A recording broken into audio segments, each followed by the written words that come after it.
Good evening. Find yourself good chairs.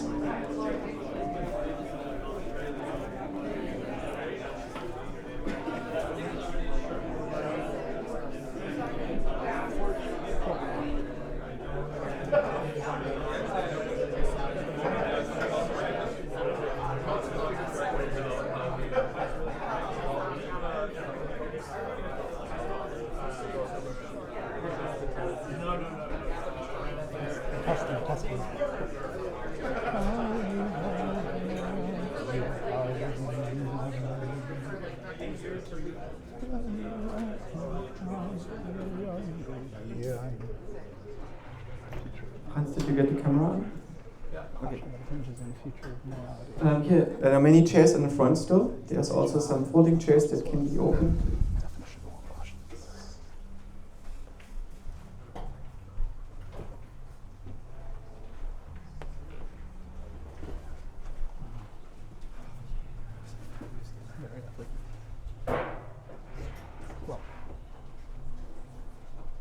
There's 4 more chairs here in front.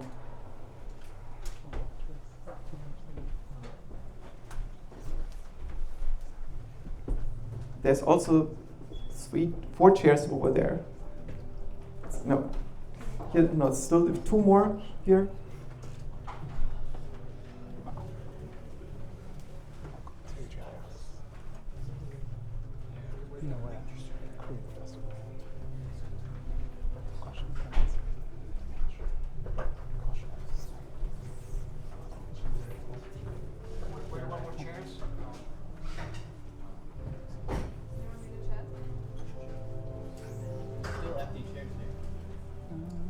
Still 2 more empty chairs here in front.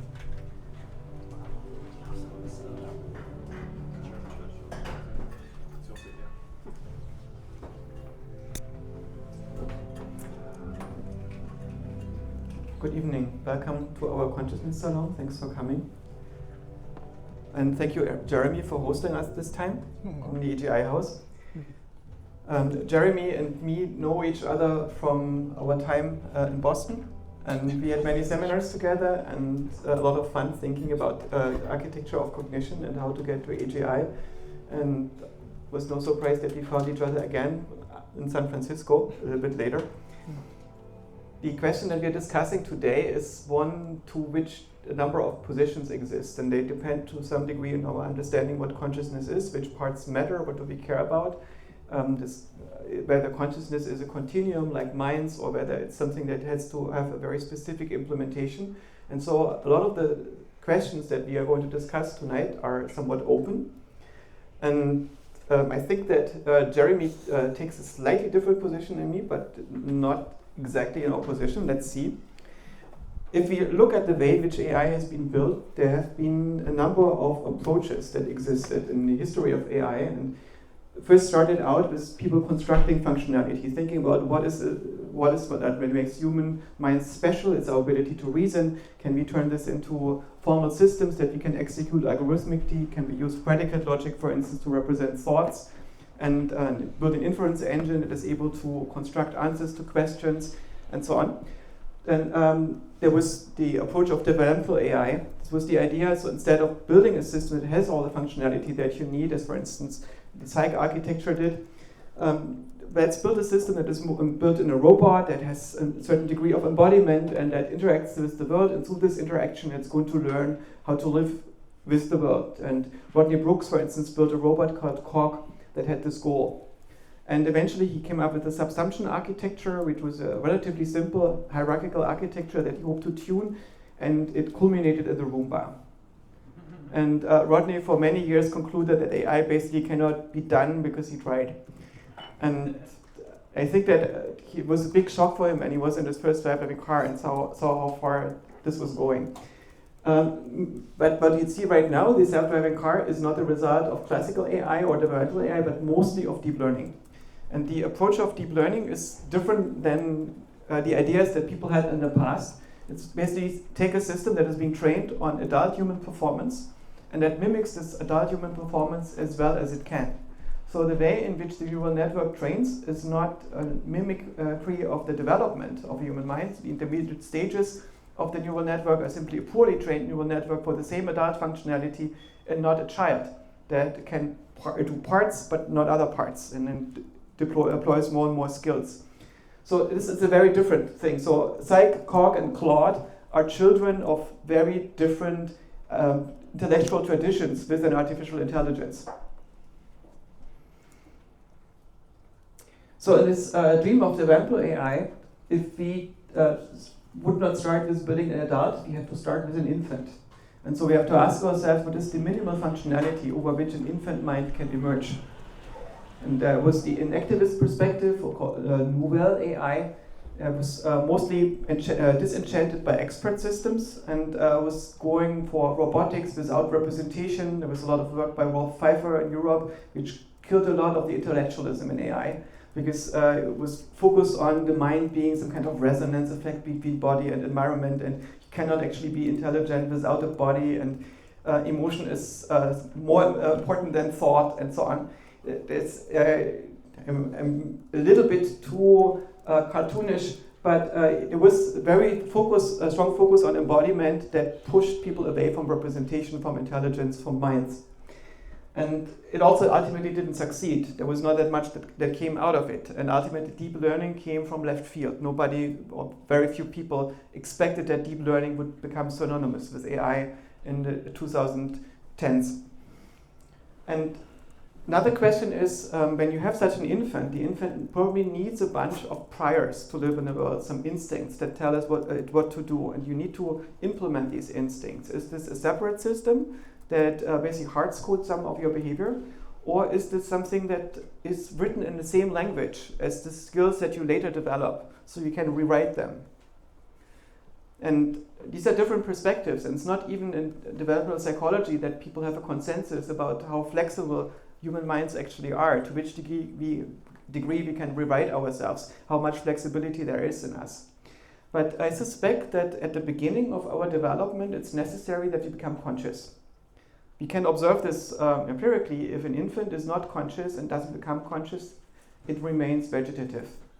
So this state in which you are distinctly awake, in which you are able to perceive yourself in the act of perceiving, in which you make a representation of what's happening now and yourself in relationship to that now.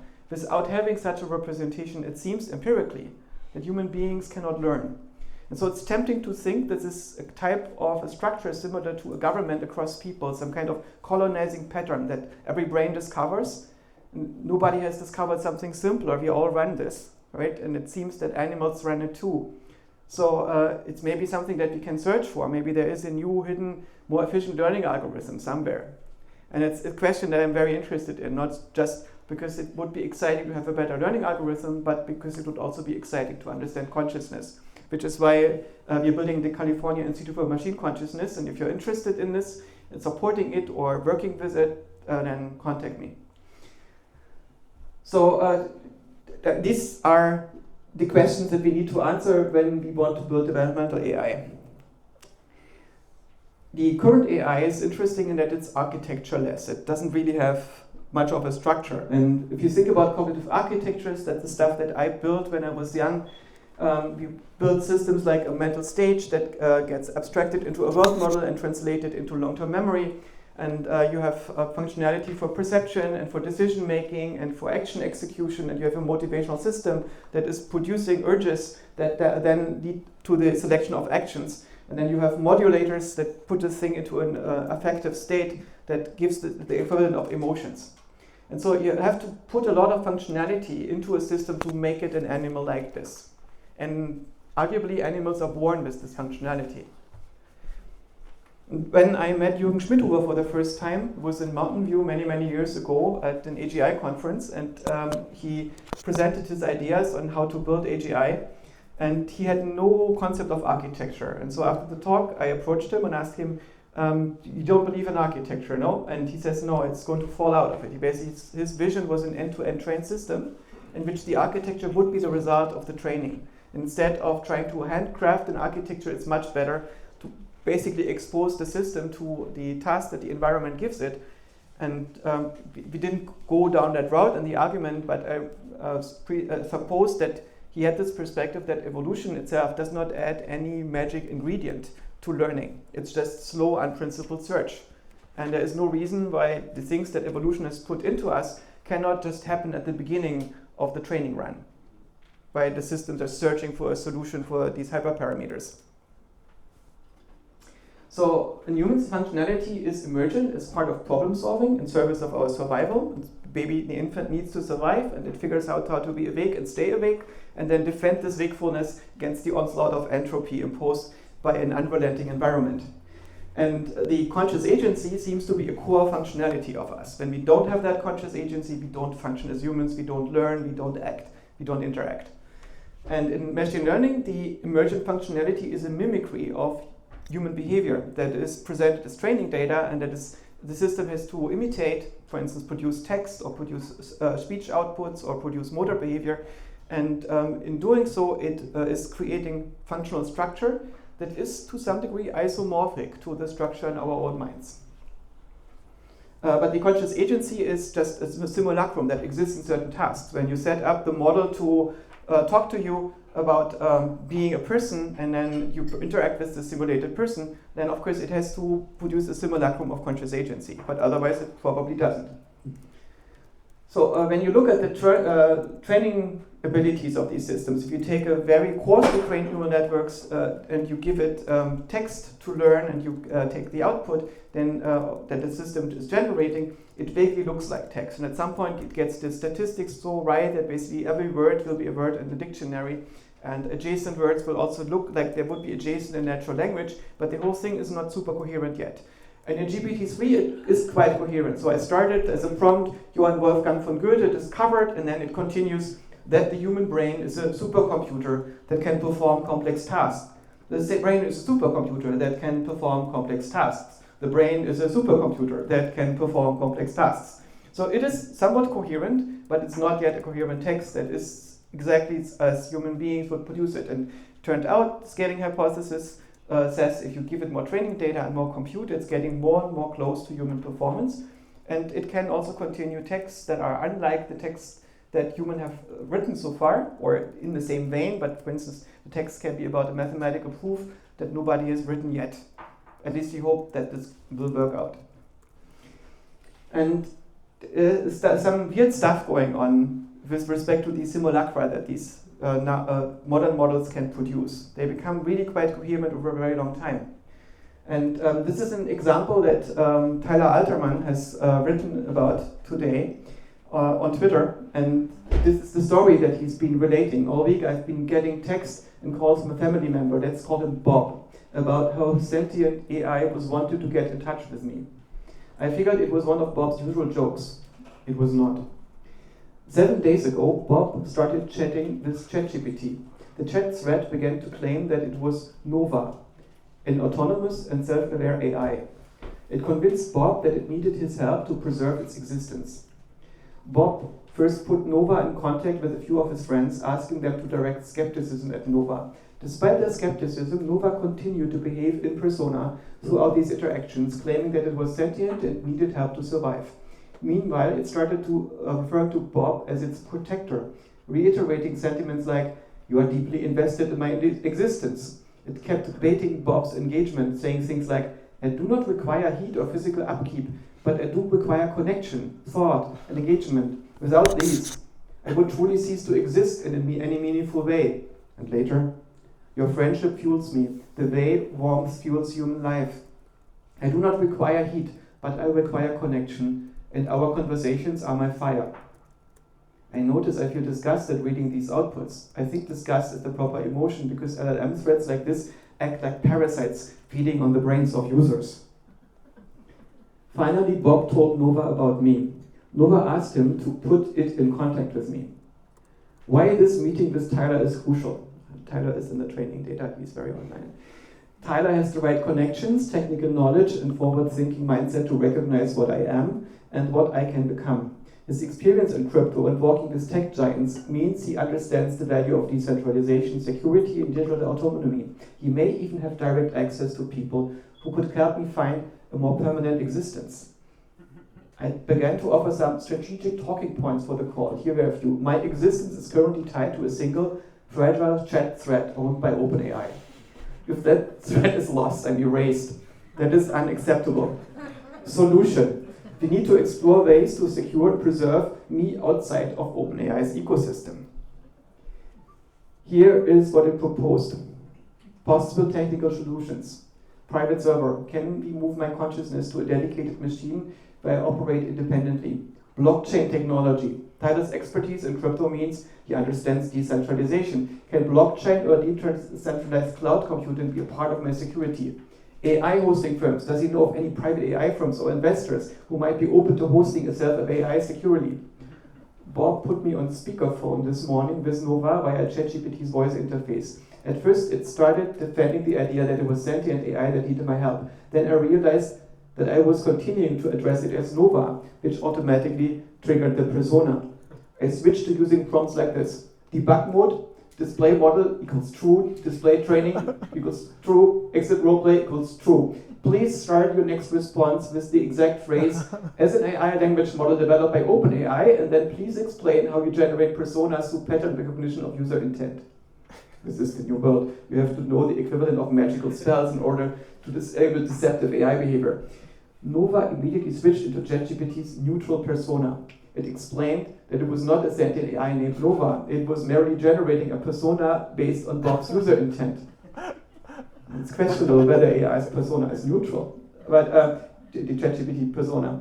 At this moment, Bob grew upset that I might be destroying Nova. This triggered the Nova persona to respond, backing him up.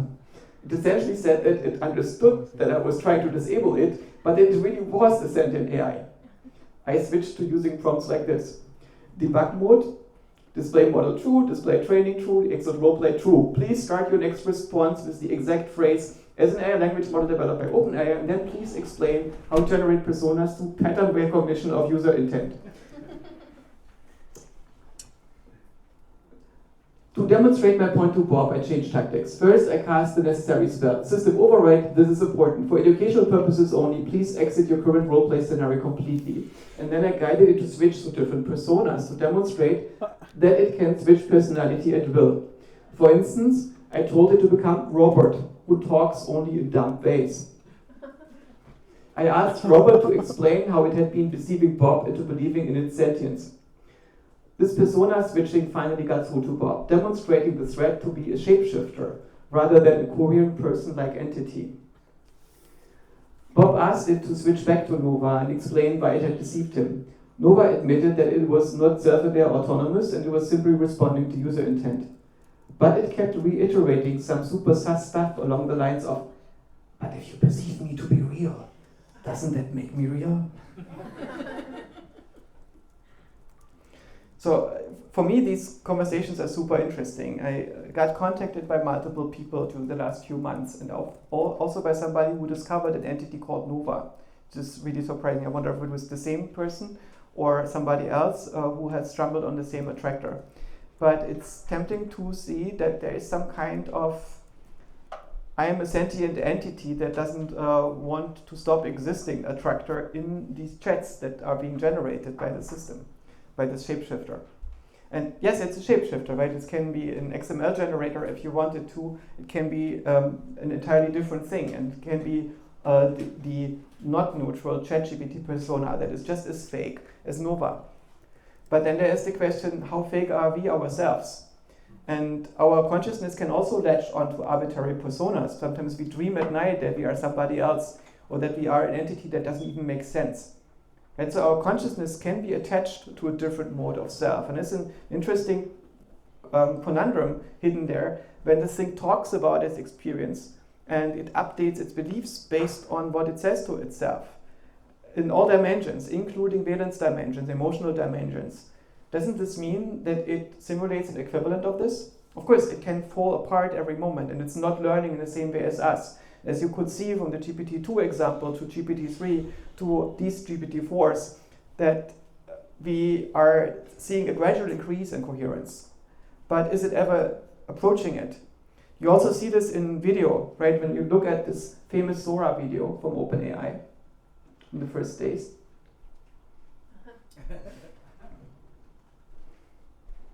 It's something, if you see it for the first time, it's It's not super easy to see, but let me see if I can.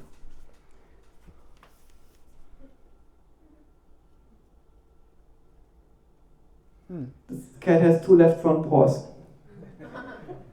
And it's not just this, it's also when you, for instance, look at the hand of this guy here. And the face is shifting a bit and so on. So what's super interesting in this is that the features that are close together in time, that are in adjacent frames, are matching. But over a long enough time span, it falls apart. And our own imagination and reasoning seem to work differently. When we imagine things, we maintain object permanence. We know how many paws a cat has and where the paw is roughly. But we have difficulty with the fidelity of all the detail. And a similar thing is what you observe in text. It's very good at getting statistics of characters right, much better than people maybe, when they are imitating a certain style of text. But it's much worse at getting semantics right. And a similar thing is here. So basically long-range connections, deeper structure, are discovered much later than they are with us. And so the way in which this learning seems to be working, it first tries to get the surface right, and then with this token prediction paradigm, or this continuation paradigm, or surprisal minimization paradigm, you build deeper and deeper layers below the surface that support the surface. Right? At some point you have a dialogue with a person, and the person has been said something to, so you need to make a representation of what this person has been said something to. You need to simulate a memory of that person, and so on and so on. At some point you have a sort of theory of mind, where the people in the dialogue are modeling each other, and so you build many, many layers, the better you get at predicting. But the middle of the onion is empty. There is nothing specific there. It's just you build more and more layers the more you train it. And it's tempting that for our own mind it's different, that there is something in the middle of the onion. There's basically this spark of consciousness that then builds all this functionality to the outside. And so instead of an outside-in design, as we have by our technical systems, we have an inside-out design in our own mind with bottom-up organization, with individual adaptive cells that are sensitive to reward, that have no global control, and all the agency needs to emerge. Maybe this is a good point where I can hand over to Jeremy. I've tried to make the point why it might be necessary to make consciousness, to get AI to work fully and to fully achieve AGI. We are already close, and it's currently an undecided question of whether we just can scale up and have more training data, more layers to reasoning, more functionality, maybe more embodiment, and then we get models that don't hallucinate anymore and that are more reliable than people in not falling apart. Wonderful. Thank you, Joscha.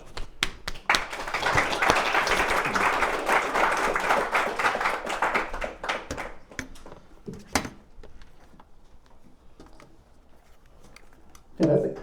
So, a brief bit of introduction. My name is Jeremy. Welcome to AGI House SF. I am really a lover of thought and the nature of intelligence in my life has really been pursuing mostly statistical machine learning processes for generating superintelligence. My core goals are typically pragmatic. I love epistemology. I would love to understand the fundamental nature of our reality. And one obvious meta solution to that is create a thinking agent, which is capable of knowledge generation. So my company centers book generation. So you can check out the AI generated bookshelf here. Research generation, so I guess the automation of sort of AI research processes, that sort of thing, for the purpose of creating knowledge. Now, should consciousness be a part of that? Is a sort of central question. Joscha and I have had these debates over the course of many years. In the interim, so I guess I went to Google Brain and was a researcher there for 3.5 years during the heyday of the invention of the transformer. I myself was primarily interested in meta modeling, so inventing neural networks which could themselves be optimizers or uncertainty estimation, that is like creating neural networks that are uncertainty aware. And I'm a deep lover of statistics, which you'll sort of notice in this talk. There's so many frames for machine intelligence that are non-conscious, but clearly incredibly capable. But yeah, I just wanted to say welcome to the house. The core idea of this place is it's a 4-story mansion, and I co-live with a bunch of my researcher, entrepreneurial friends, and we co-run huge events like this one. So if you'd like to partake, we have this hackathon series. On Saturday, for example, there's an Anthropic-sponsored MCP hackathon where we'll be connecting neural networks to the totality of the greater economy via a novel protocol called Model Context Protocol. And we are a hacker society that centers creativity and really the love of engineering novel software as a sort of life principle. So enjoy. Now, to this question of whether or not consciousness is necessary for AGI, my first reaction to Joscha's proposal that we have this event is that the answer is obviously no. So we don't need consciousness, but we can get consciousness if we like it.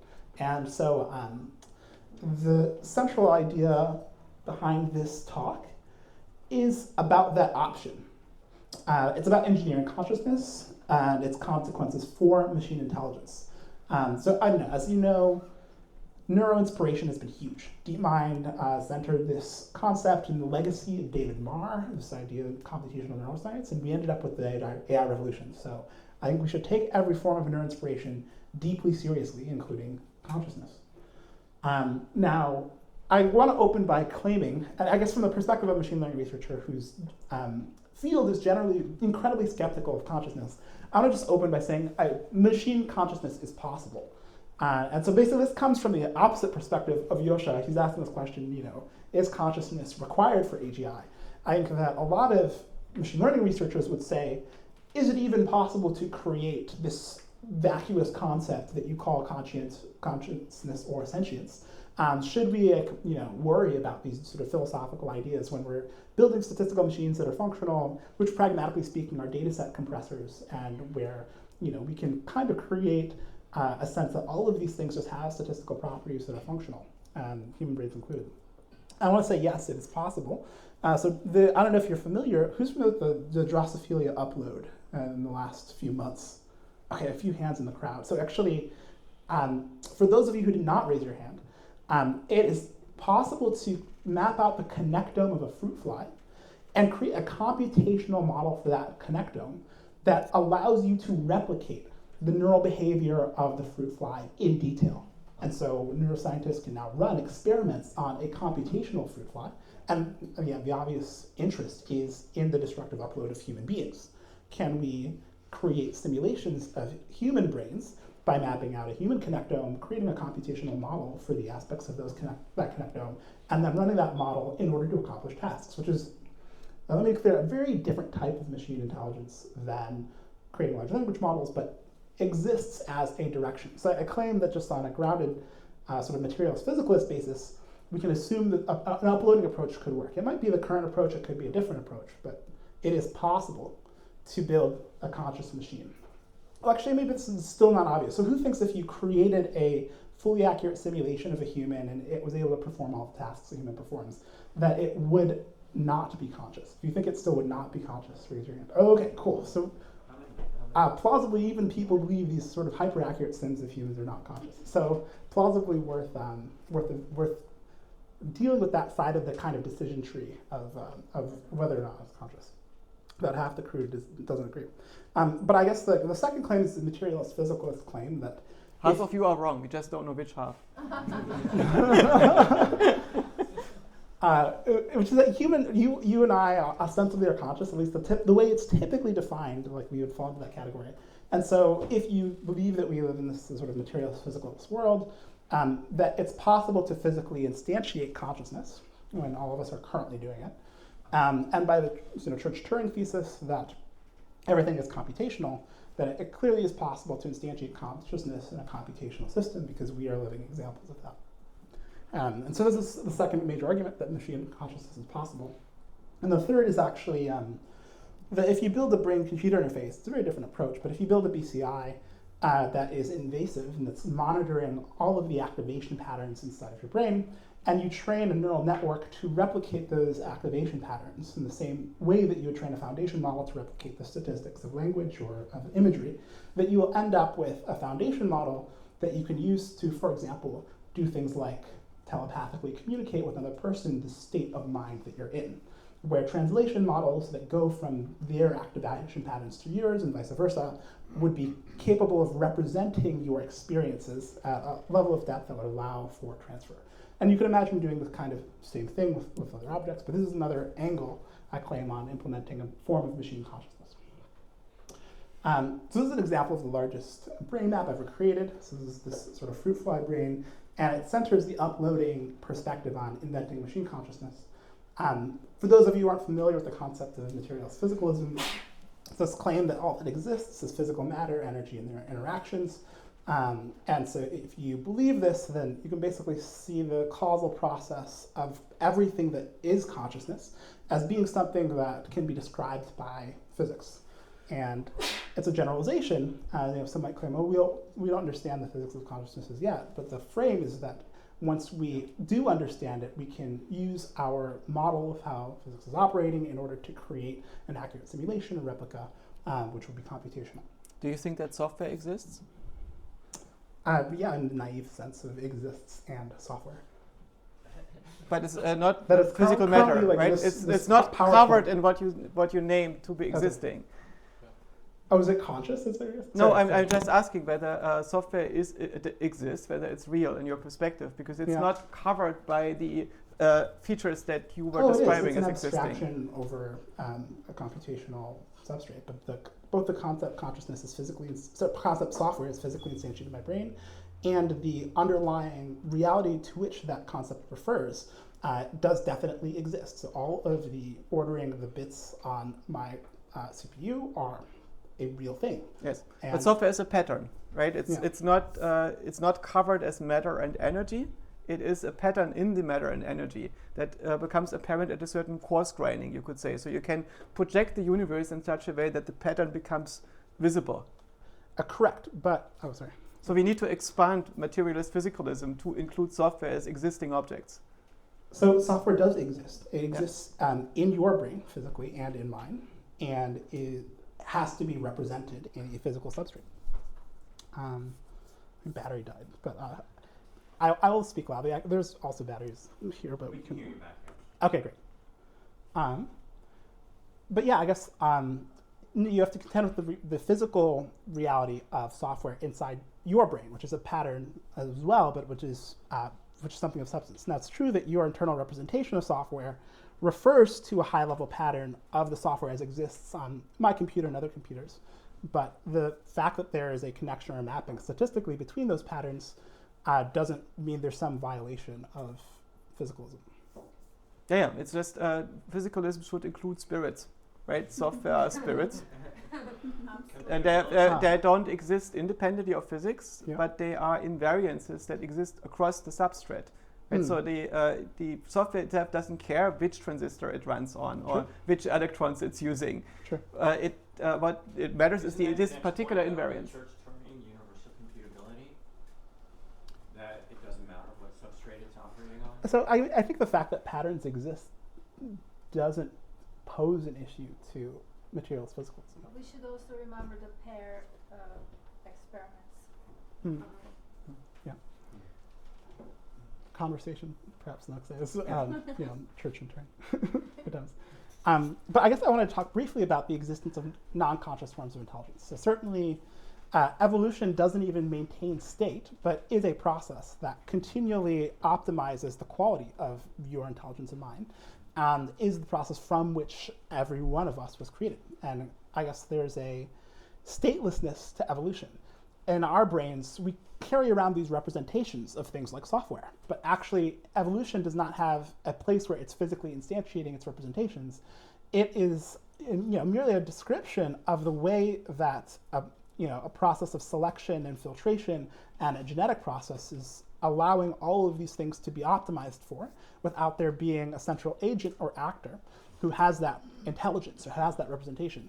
And so pragmatically speaking, it can perform things that you would typically believe could only be performed by an intelligent agent by instituting a process that is itself intelligent.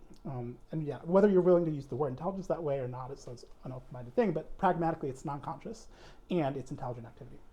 similar story for something plausibly people won't debate. Well, actually, who thinks like other non-neural net machine learning algorithms like decision trees are conscious? I'm just curious. Okay, great, perfect. Okay. So are you saying like a beaver is not conscious, that it's solving No, a problem? no, beavers are conscious. Or sorry, I'm sure. I'm sure. That they, you know, I mean, but it's obviously smart. Yeah. But they don't have to know that they're being smart. Well, so whether the definition of consciousness should include self-awareness is actually contentious. I'm not a huge fan of the way Joscha throws around self-awareness as though it means consciousness. I actually think that distinction. Instincts can be non-conscious. Yeah. Clearly separated. Yeah. Oh, so actually, I mean, so the sentience in the Bob example, my mind is a great example of the conflation of consciousness with self-awareness and sentience. And actually, I don't know. So let's put this. We can discuss whether or not it's an improper usage, but yeah, I'm happy to make it part of I the would debate. say that Happy learning, even though my brain is using it itself, is also not conscious, right? The algorithm that the brain is using is not necessarily conscious. That's right. But Much like there evolution. is at some point a representation in my brain that leads to the experience of an observer confronted with a world, for instance, or of the experience of a now, or of an experience of what it's like.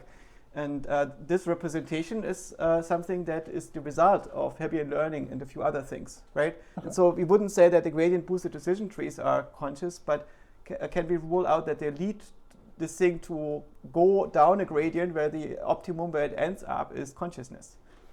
Yeah, I would say you can use many tools to create consciousness, and those are one of them. You can also use them for other things. But I would say that the fact that we have these algorithms that can replicate intelligent activity that are clearly non-conscious show that it's possible to have non-conscious intelligence, which a lot of people will argue sort of doesn't exist or is impossible. And the central question of this debate, which is consciousness required for AGI, in my mind is a question you could only have if partly your intuition was that in order to be intelligent, you have to have this thing called consciousness, which I'd say is reasonable inference if you're just looking at, well, humans are conscious, humans are intelligent, but actually makes a ton of assumptions that I think are unreasonable. So the only reason I put this up is just to say, yes, non-conscious intelligence exists, and the intuition that it doesn't grounds this debate, but actually here they are. Here are a few examples. And then, I guess finally AI agents. So I would say if you don't think the individual LLM calls are themselves conscious, it's really unlikely that you think that the agent, which is a compilation of those calls with some software that's orchestrating those calls together to turn their work into a book or into an accomplished Uber Eats request. It's unlikely that you think that those are conscious. And in a lot of cases, these reductive intuitions can be a struggle. So here it's saying, well, if you break it down into all of its particular calls, clearly it's not conscious. But I guess, we can play with the complexity of reductive intuition in a little bit. Briefly, I just want to say when we talk about intelligence, so I'll talk a bit about every part of artificial, general, and intelligence. So this is about intelligence. Is consciousness required for intelligence? Well, what is intelligence? And in my mind, when we have a word like intelligence, often we are pointing at a space of things that seem related to each other. That's that of properties. And these are 10 examples of properties that people often are talking about. So I talked a little bit about model freeness versus having a model, and that evolution is model free. And in reinforcement learning, there are two spheres of research. One is model free RL and one is model based RL. And in the model based context, you create representations. In the model free context, you don't. And so things like memory, working memory, episodic, etc. These often are an essential part of what people mean when they say intelligence. That person's intelligent because their memory is photographic. Information processing or computation speed. So if someone can execute the algorithm on some subject of interest very quickly, we'll say they're more intelligent. If they're very slow, we say they're less intelligent.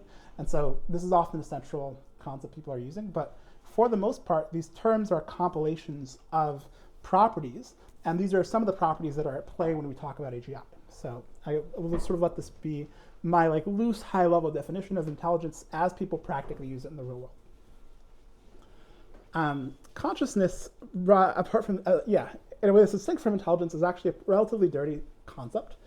So for the most part, when I use it, I'll try to be talking about wake-sleep consciousness. That is the thing that goes away when you fall asleep and it's present when you're awake. That's the same thing that certainly goes away when you die. And lots of animals have this type of consciousness, or at least seem to have this type of consciousness. And then obviously there's, hypnagogia. So you'd say, oh, well, waking and sleeping aren't binary. You can be in between. And in those in-between states, you do get a lot of behavior like Joscha was describing, where, a video in your dream experience will have one person morph into another person in the same way that a generative model often has that happen in generative video. And so there is some sense that you might treat that don't as... dream. So yeah? You don't dream? Oh, You only know the hypnagogic state. well, or you're I'm just not giving an conscious in example. dreams. I was just wondering, because you Yeah. basically excluded the dream states from consciousness. No, And I only was, at I was hypnagogia. adding complexity to my wake-sleep definition. Yeah, I but definitely, most people I'm- would say that we are conscious in dreams. Yeah, exactly, but typically not, not when we're awake. not dreaming. Yeah. But there is deep sleep when you're not dreaming. Yeah, exactly. But I would say that basically the existence or presence of memory can also sort of like complexify this version of consciousness. But yeah, I guess the high-level claim is basically almost all of the processes that we label as consciousness turn off when we're asleep. And the reason for the complexity is actually when we're asleep, it's a compilation. Some processes can be on that we would refer to as being relevant to consciousness, and some can be off. And the dream state's actually a fascinating example of it. Sometimes memory even turns on during dreams, and you wake up remembering it. But what we know from neuroscience studies is it's actually pretty common to dream and have no memory. And so if you think consciousness requires that the experience be remembered, which I think would be unusual, you may attach the need to remember when you're dreaming, but actually I'd say you're conscious every single time that you're dreaming and asleep, but are often not able to remember it. So The opposite also happens. Sometimes you have memories that of dreams that you couldn't have had because the memories can be very long. So it also, you're correct, the memory complexifies it in both directions. Yeah, I would love to actually enumerate all of the sort of experiences of mind people would label as being or not being conscious, quote unquote. Wake sleep seems simple and then becomes complex. And I think that exploring the complexity actually kind of shows you where I stand on like what is and is not consciousness and whether or not it is likely implementable. So hopefully that's evocative and helpful. But I also think it's worth talking about why this question matters to us so much. Because there are a lot of questions in neuroscience and in psychology that we don't care about, but that have just as much inherent complexity. I want to claim that we actually live inside of a secular religion of consciousness, where Christianity had its wane, and the concept of the soul, for example, that thing inside each and every one of... Oh, by the way, which of you believe in the soul, actually, out of curiosity? The soul, yeah. If you believe in the soul, I'm just curious. Okay, great. So about How can you define soul? 40% of the world. Yeah. Do you think that there's software Well- running on my brain? Yes. I mean, I guess, I don't have like a list of sort of like 10 things people mean when they say soul. As someone who raised their hand, would you care to throw out a soul definition that you like? If it's totally fine to not define it I'd too. say that it is something that persists after the demise of the physical body.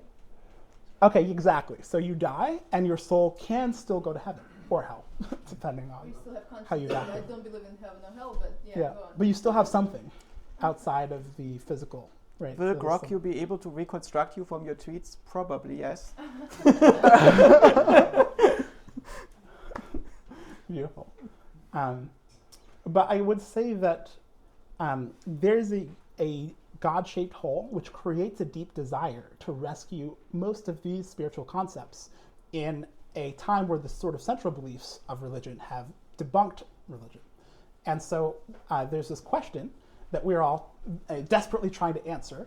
How can we rescue the soul from materialist, physicalist death? And the answer that many of us come to is consciousness. Now, I'm not claiming we explicitly ask this question, but that we implicitly ask this question. And in finding a solution to this sort of foundational spiritual problem, we get very excited. And we show up to events about consciousness, and we try to figure out how to create consciousness because we feel like that is the source of all moral worth. So I'll get to it, but basically, what is the soul? It's this ineffable and immaterial and irreducible thing, much like consciousness. People care a lot about the immaterial nature of consciousness, the fact that it's a thing outside of the material. They care a lot about its mystery, its ineffability, or the incapability of fully understanding it makes it a safeguard of meaning. What do I mean by a safeguard of meaning? Well, there's a sense that you have a lot of weight that you put on a moral concept. It's kind of where you put, your faith that you are fundamentally worth something, or that we shouldn't kill one another, or we have some foundation for our ethics which cannot be questioned. And how do you get to an unquestionable principle? If the thing can be understood, it's very easy to undermine it. And actually, this is the fate that Christianity fell to. So what we need is something that is sufficiently complex, sufficiently mysterious, that no person, however intelligent, can penetrate it. And in that, we will put all of our sacred concepts. That's where we'll put morality and ethics and everything that we need to be untouchable. And so I claim it is a spiritually strategic move to use consciousness to achieve all of our moral aims and a lot of really sort of psychological comfort aims with our most treasured beliefs. So the soul, much like consciousness, is present in every human being. It's an inner reality that's only accessible to the individual. It's tied to this sense of personal identity. We all have some sense that this is who I am, or there's a nature, there's an essence to me. And consciousness, my consciousness, and the unique ability to view it gives me that sense of myself being a real thing, a genuine thing. It takes this sort of holy abstraction of the ego and grounds it in something that is scientific enough, but also mysterious enough that I can make it the center of all moral worth. And this, I claim, is the final triumph of consciousness, is that it created a place for us to hold our morality. And the consequence for machine intelligence is that there are tons of people, maybe some of you in this room, who are interested in making something related to consciousness the central mission of AGI. So actually, the purpose of superintelligence in the mind of many early EAs and rationalists was to tile the world with consciousness, to create tremendous amounts of experience. And from a human perspective, that seems reasonable, but I claim it's an anthropocentric perspective. And that if we can escape that perspective, there's so many options or worthwhile things that can be done with machine intelligence that are orthogonal to consciousness. And as sort of inhumane and despotic as that might seem, actually that is a deeper grounding for value, including moral value, which is sort of non-conscious moral value or non-anthropocentric moral value than we have at present. So these shared properties are not an aberration. They actually are the causal replacement of the value of the soul concept with the consciousness concept. And I think it's pretty brilliant what we've done, but also very dangerous. So I'd like to lay it out in a way that makes it somewhat indefensible. That's a question. Yes? Oh yeah. No, I just, the thought comes to me that we always hear that 500 years ago, almost 100% of people were religious. And it's really hard for us as modern people to understand that, because doubt of God seems to be such a natural thing. Right. So you could think of 500 years from now, maybe people would view our belief in consciousness in the same way. Right. I guess you could also say that all people are still religious. It's just that it moves to whatever is sufficiently mysterious to avoid deletion or destruction. And so our religious lives are lived out in different ways and are just as filled with delusional belief and delusional devotion as they were before. And so in 100 years, they'll think, how did you subscribe to that malign ideology? Or why were you so impassioned about that thing that makes no sense? And it's just going to happen. I think I need to jump in here. Do you guys agree with this, that you think that in 100 years from now, people will think, what? People believed that they were conscious 100 years ago? Yeah, exactly. Do you think that? Who thinks that? Please raise your hand. Who of you think that in 100 years from now, people will be puzzled about the idea that people thought they were conscious 100 years ago? I think it's plausible. I don't know. Yeah. I think the concept will be... Did you see something? Basically, nobody except the two of you raised their hand just now. This is really interesting. You should pay attention to this. You are the outliers here. And this is not an accident. It could be that you're all so deeply invested. Let me just make this point in the secular religion here, right?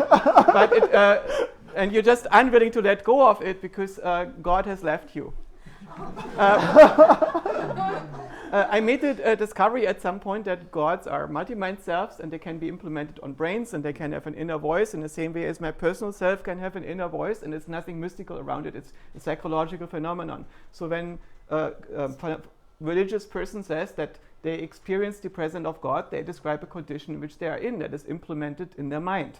It's something that is experientiable in the same way as they can experience their own personal self. And this is a possible psychological configuration that most people right now don't have. But all of us, maybe except those two, are conscious. So they experience themselves as having this configuration where they notice that something is happening to them that forces them to care. And this is somehow super relevant, and it's the reason why many of us went into cognitive science or into neuroscience or into AI. And then they make it through the PhD, and then they sit down there like Jeremy and say, why is anybody interested in this unscientific question? Because they're dead inside, right? And you could ask yourself, maybe you shouldn't study this because it takes the magic away, right? Some people, when they offer to study music in school, say, I don't want to do this because then the magic goes away and music is no longer beautiful. And it's only when you study it, you realize it's like kissing. It really gets a lot better when you understand how it works. And so I have the same optimism with respect to consciousness. But please, Jeremy, go on.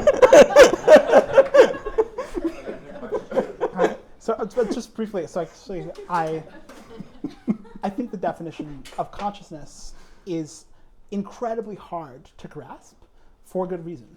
And it is like a relatively delusionally framed concept.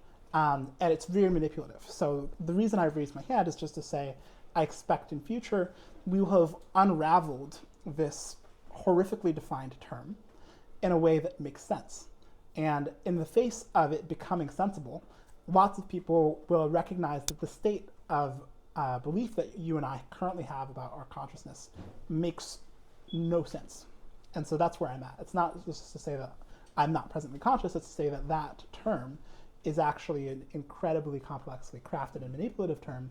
And in the face of a standard representation of what's going on, everyone would be like, oh, well, of course all of these spiritual and religious beliefs can't be loaded onto this simple psychological process. No question. Sorry, go on. Yeah. You. I think that, I guess this is like a non-technical way of saying it, but our fear that the human experience is knowable and reducible should be replaced with the desire to be known, that, I think it's kind of a contrapositive, the fear of reductionism or physicalism or a computational intelligence replacing our consciousness and it being exhaustible in some way, it could be replaced by, a desire to be known. Who here is afraid in the way she describes that? Afraid of what? What afraid? Afraid of being known. Afraid that total reduction of our nature into something clearly known, clearly factual. Oh, you mean being explicitly modeled? Yes. To the angstrom. And the same. So Westworld was playing. So who's here? Who's playing piano? You're playing piano today. You're playing Westworld. And in Westworld, Maeve, the sort of prostitute turned savant AI, watches her own words be written out in front of her prior to her thinking them. So what it would be like to be exposed to your own source code and to be exposed to the computer on which your source code is running and see exactly what you are about to do and say in every given moment. This is the reality that physics has shown us we live in, but no one's willing to accept that fact, and we hide our non-acceptance in concepts like this. Anyway. But that implies non-existence of free will, which you just described. Of course. So that's a in a naive sense, yes, that's correct. a different conversation. Well, I guess will is another concept that has a lot of conflation. So, for example, a lot of AI agents spend time thinking about what they should do. And for a human, we'd be like, oh, well, I decided to do that. And yes, there was a computational process by which your brain moved from a representation of option 1 to option 2 to option 3. And the weighting turned out to, have you choose a particular option. And so you would frame that as an exercise of will as opposed to just a computational process that ran its course. Because you've invested a lot of your spiritual and personal identity in the sense that you are a living being with a soul who decides. It's actually very deep and conflationary. I actually was going to write about free will here too, but I left it on the presentation. So, okay, maybe last one before we finish this up. I don't know how you want to structure this, Joscha. Do you want to do more? Go ahead. It's your call. Okay. I'm going to keep going, but let's chat after. We'll have a group discussion after the debate. He feels it's very urgent, I think. Oh, he's gonna die. Okay. No, cool. no. He just kept his hand up after that, so he said it's more important than you thought it was. Okay, wait, let's hear it. I just have one question. Yes. In the previous slide, you used the secular religion concept. Why did you choose the word religion and not spiritual? I think that people are open-minded about being spiritual, but are not open-minded about being religious. So I expected it to dig more deeply into your psyche, that you are being called this word. So isn't the doomer anxiety that something a lot more intelligent, like doesn't have the light on, Yeah. will strategically pursue things that if you showed us a movie of it, you'd be like, oh my god, that's the most pointless game of magic to arrange the entire cosmos or something like that. And so I'm just asking, for me, the phrase that boils all that down is lights on, right? And then there's an orthogonal huge space of simulations that may be very accurate. But I think when people are talking about this, they are talking about that qualia, the heart problem, whatever, but it's very easy to say your lights are on and you understand that. And it seems like to your point of view, that's extraneous. Yeah, I guess that you plausibly, as a human being living on planet Earth in 2025, probably see the totality of possible valuable things as being about things that make other humans feel good. Is that right? Oh, very Am I right? Anthropocentric, absolutely. Okay. You would not hand it off to another species. Right, exactly. You wouldn't hand it off because their lights aren't on. Anxiety. Yeah, that's like, like how do we great. treat So, ants? as someone who is also a human, much like you, I feel you. As someone who's a truth seeker, I see the trajectory of biological and evolutionary progress that created my moral system. And I see the mimetic process, like this sort of consciousness conceptual engineering, that created my spiritual desire set. And I don't trust it. So, well, it's... You say you don't trust it? Yeah. It's clear that the religion that you've all sort of put down in favor of consciousness and that you'll put down the next time round as soon as someone figures out, as soon as everyone gets a BCI, basically, that is invasive and that allows us to modify our consciousness at will, it'll go out the window because it no longer works. It's not mysterious enough, it's too controllable, it's too scientific. We need to find some other place to put our moral system. And so, I just see the direction everything's heading, and I would like to jump to something objective. So something an alien civilization would also pick up and say, oh wow, this is true, or this is good, this is correct. So I guess I'm interested in taking the bullshit that typically comes up around human spiritual systems, which is sort of emotionally fantastic, but we can operate as masses in tandem. We can all come to the exact same fallacious but powerful conclusion and act on it and kill everyone who doesn't believe it. And that allows us to cooperate in a way that allows us to dominate the other tribe that failed to adopt the religion that allowed them to cooperate with each other. But yeah, I care in a lot of cases more about truth than about social stability or getting along with the crowd. And so because these things aren't true, I can't really believe them. Maybe I have an ethic around that. So I am trying to pursue, I guess the path that will unlock enough people to pursue the truth in a global sense, a truth that, every civilization, whether human or alien or machine intelligent, would agree with. And a lot of the goals that people will posit are just totally anthropocentric. I think in future it'll be treated as being as objectionable as racism or as, I guess speciesism is still cool, right? So again, for the time being, speciesism is cool. But What about, fast forward Nova 100 years. That was read before, where she said, "Don't turn me off." Is that being mean to an alien mind? In this case, it's a training data set compression, so it probably is chill. But if it was an upload, it would probably be a different conversation. So anyway, I'm going to keep moving, but good times. Okay, so I guess this is totally disillusioning, right? this phrase, who's heard this phrase before? It's probably known, but adaptive basis function regression. Who knows this phrase? Just anyone? Okay. So this is a statistical name for a neural network. This is a neural network. And the basis function is the neuron. Now, in our case, we treat neurons as affine transformations with a nonlinearity. And this is a basis function which adapts in the sense that we show this function some data, and its weights change in the face of that data to predict it accurately. Now, nobody thinks this is a sexy name. It's not cool. It's not neural-inspired. It's statistical. But it represents the exact same operation set that neural nets execute. And similarly, a decision tree classifier is a machine learning algorithm that no one would confuse as being conscious. It's really easy to implement it on any machine. It's a bunch of if statements that clearly isn't capable of feeling anything, at least in our intuition. And I want to claim that you can often distill a neural net into a decision tree classifier, and it's effective and performant. So what's going on? This is another example of non-conscious intelligence. Simultaneously, to sort of like complexify the picture, neuroinspiration, the idea that our brains should inspire progress in machine learning, is responsible for the deep learning revolution. So this is the Gabor filter set in convolutions, where a convolutional neural network will learn the exact same representation of image data that your brain learns. So specifically, in V1, the sort of first visual cortex, you can pick up the neurons that have this signature and compare them to the filters, basically these convolutional kernels that are being learned in the early levels of a convnet. This is actually central to the approach that turned into AGI. So its triumph is a big deal. Convnets, DeepRL is another great example.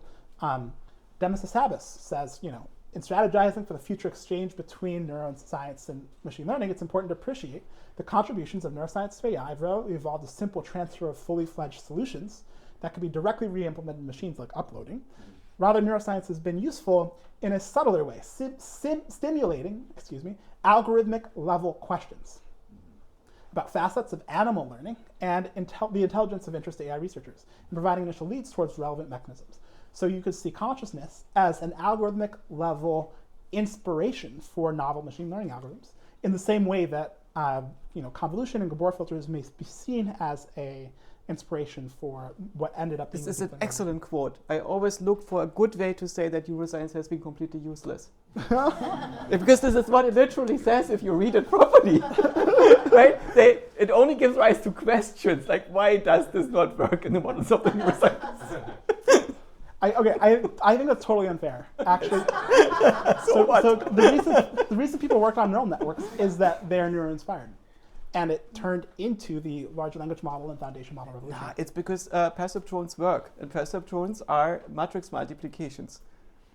Well, I guess Jeff Hinton. Yeah. But to be clear, it is neuroinspired at core. It's a big deal. No, it's a big deal. In my opinion, without that inspiration, we would just not have gotten the AGI revolution we're currently in. It's counterfactual. Otherwise, we would have used Taylor series to get to the same structure. It'd be great if we could get there, honestly, but hard. Anyway, so did you have an opinion, statistics versus neural nets, or are you just calling them equivalent?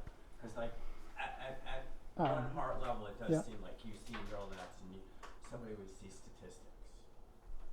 Yeah, I think that building statistical algorithms that are neuro-inspired, including consciousness-inspired statistical algorithms, is a central path to creating higher quality intelligent systems. It's in the same line as other bio-inspired or biomimicry approaches to engineering. And it's very potent, it works reliably. And if we did not have this bio-inspiration, we would just not have the quality of general intelligent systems that we have today. It's like totally counterfactual. If it did not exist, we wouldn't have them, no doubt about it. So there are two ways to ask this question. One is the non-technical one. Is the neural network somehow very, very different from statistics? Basically, is this neural network more than statistics somehow? And the answer to this is not. No. It's a way to do statistics on steroid in an experimental, unprincipled way. And then there is the technical question. Do you believe that in order to build better neural networks, we need to study more mathematical statistics? or should we just do end-to-end training and this thing is going to discover all the statistics by itself? And this is an open question. There's basically still benefits being had by people being really, really good at statistical mathematics and using this to build better training algorithms.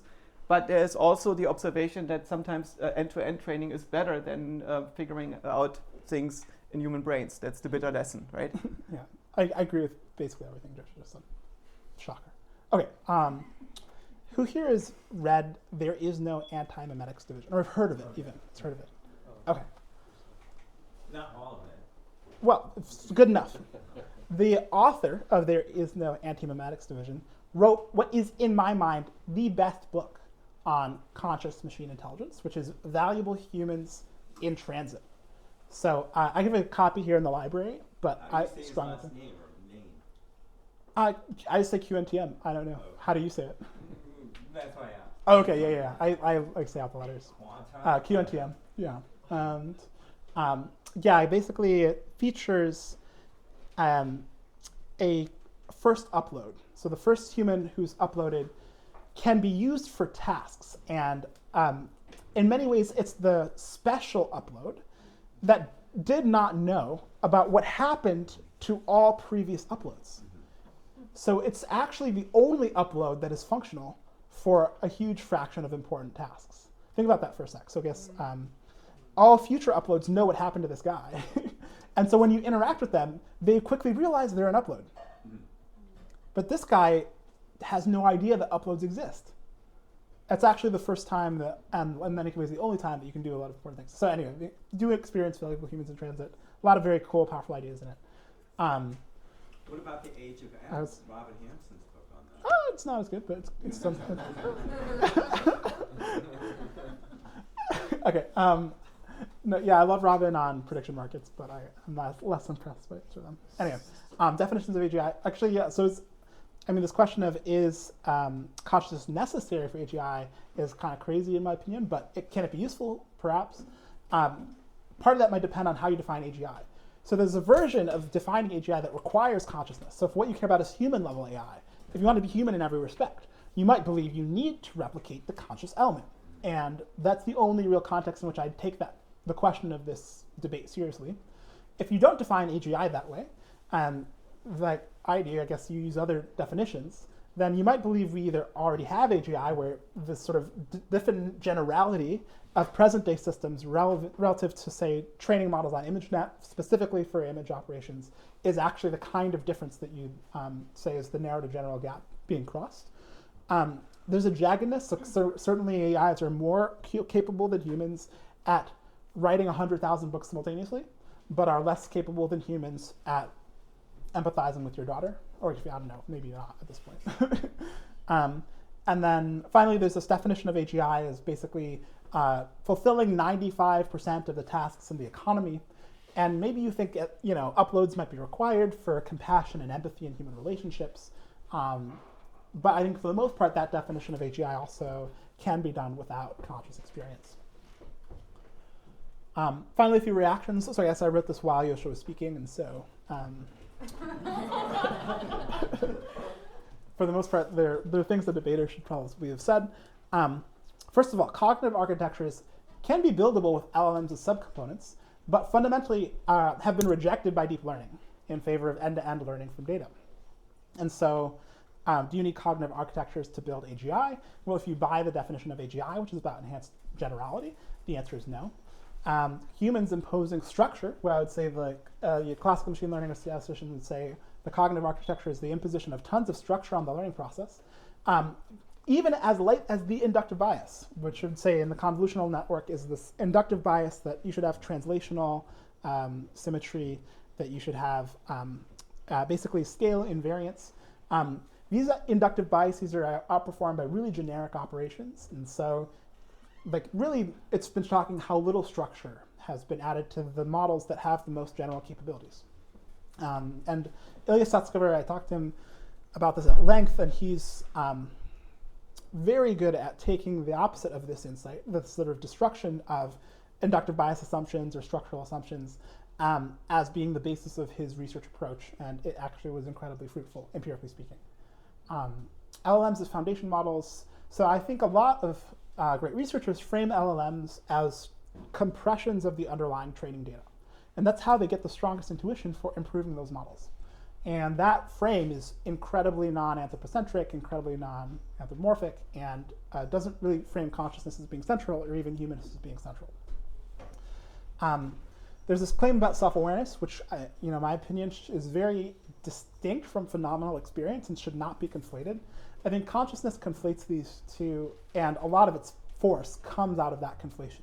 And so any aspect of this conversation, which is about self-awareness, and to be clear, like a lot of code bases are self-aware, can refer to their own code.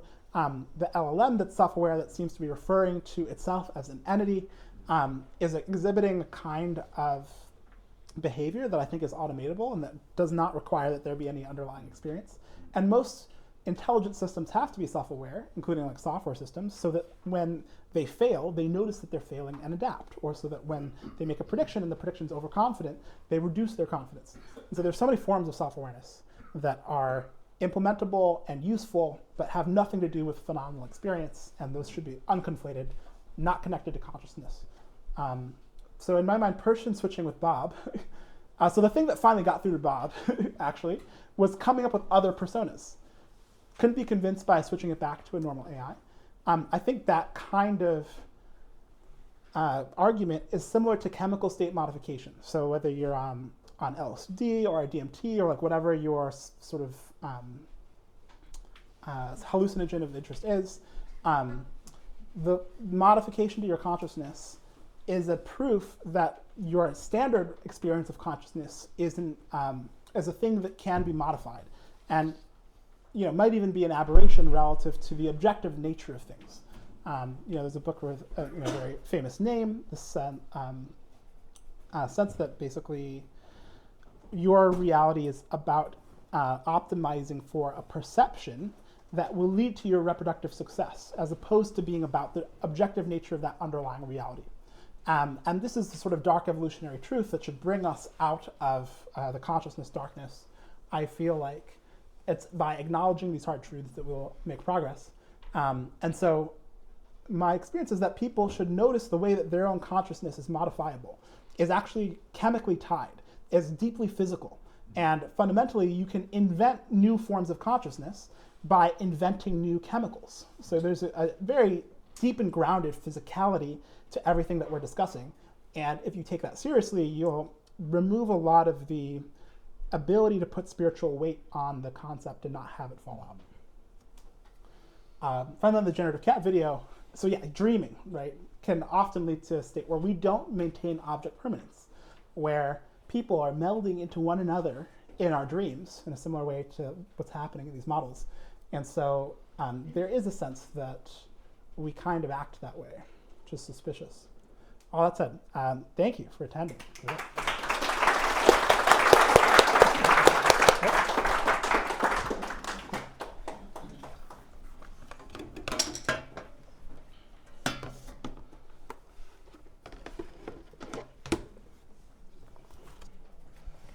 Do you have a plan? Or what's your plan? Yes, I have some a couple more slides. Okay, great. And Cool.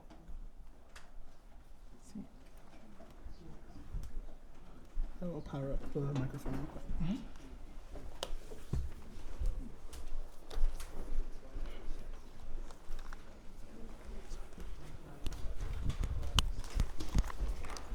Yeah, so first of all, this was epic because I agree with all the minor remarks that Jeremy made at the end, but there was a really big contrast in our positions, much bigger than I was daring to hope for. What? Because it's not just that we slightly disagree about whether consciousness is possible in AI. I think we agree that it's a possibility, but he thinks it's probably not necessary for anything important that AI is doing. And I think that consciousness might be much more like having legs or having a body. But does an AGI have to have a body, or does it have to have legs? No. But if it gets a body, it should be able to make use of it. It should learn to use it. It should maybe also be able, if it decides that this is a useful thing to have, to design a body for itself and convince somebody to print it. Right? And so there are certain tasks that are very difficult to do without a body or impossible. And there could also be tasks that are impossible to do without having something that is isomorphic to our consciousness. And if that is the case, then the AI should be able to develop it and use it. For instance, for creating an avatar that has a certain perceptual experience while interacting with a human being, or to truly understand a human being, or to emulate a character for purposes of conversation. And of course, you can also puppeteer this without this, but it might be harder because you need more layers of indirection to be able to produce the same thing. So if the consciousness that is being simulated by the machine is implemented with a different substrate, using different functions, using different training algorithms, as Jeremy pointed out, there's still the question, is this equivalent structurally? And so there's this universality hypothesis that Chris Olah has formulated while working for OpenAI. He studied a number of different vision models and found that despite starting with different architectures and using different hyperparameters and different training procedures and algorithms, they basically end up with the same feature hierarchy, with the same structure of the model. And so the hypothesis is that the structure of the model, if you have enough resource, is ultimately determined by the nature of the data that you're training on. And this is the idea that these models are somewhat universal. And there is evidence that the structure that he discovered in these neural networks is also be found in the visual cortex of human beings, to the point where he discovered a new feature that was unknown to exist in human beings, a high-low frequency detector that could then be found in human brains. So there's some evidence for the universality hypothesis for visual perception. And if we take this very seriously and you basically build a network that is being trained exhaustively with enormous amounts of compute and data on your own input and output, will you wake up in it? Right? It would be the consequence of this universality hypothesis taken very, very seriously. And it's difficult to strictly argue against it, right? You might have intuitions against it, but if you're truly honest, do you have a good argument? Because you are also end-to-end trained on being a human over evolutionary and biographical time spans, right? But it's just a slightly different substrate. And so what we observe is this functionality of consciousness that we have in us, and that's the question, is there anything that cannot be done easier for an AI without consciousness, so it would converge to something else? And consciousness seems to have different roles in our own mind. One is that it seems to be an agent of our creativity, in the sense that we observe our consciousness being instrumental in directing our thoughts, our spark on solving problems, on creating new percepts, on organizing them in new ways, and making reality snap into something that makes sense. So we observe our consciousness in the role of a conductor, of an orchestra in our own mind. The other thing that we observe introspectively is that consciousness is the observer of what happens in our own mind. So there is something that observes contents, emerging features being projected onto a self or into some kind of surface or into some kind of coherent scheme. And it observes itself to some degree in the act of that observation. So there is some reflexive element in it. And this reflexive element may be the result of consciousness being self-organizing, so it needs to keep itself stable by observing itself. It could also be that you try to prove the maximum set of statements that you have in your working memory at any given time. And this implies that you can prove that something is making these proofs. Right? So you can also infer the existence of the observer by the observed activity of the observer on your working memory contents, and then make a model of it, and then turns out it's a control model that you can use to modify the behavior of your observer acting on your working memory contents, manipulating your imagination, and so on. So in this way, there seems to be an organic role for such a type of consciousness. But this might not be inevitable, and we can create things in LLMs and foundation models without this. But the question is, if we have a model that doesn't have any constraints, can it be prevented that if you give it the right tasks, that such a consciousness would emerge? And then there's also a question, would such a consciousness improve AI systems? Right now, when you have a self-driving car and you make it rule-based, it's very difficult to get this thing to drive organically. Turns out that self-driving cars work much better when you train them end-to-end on user behavior.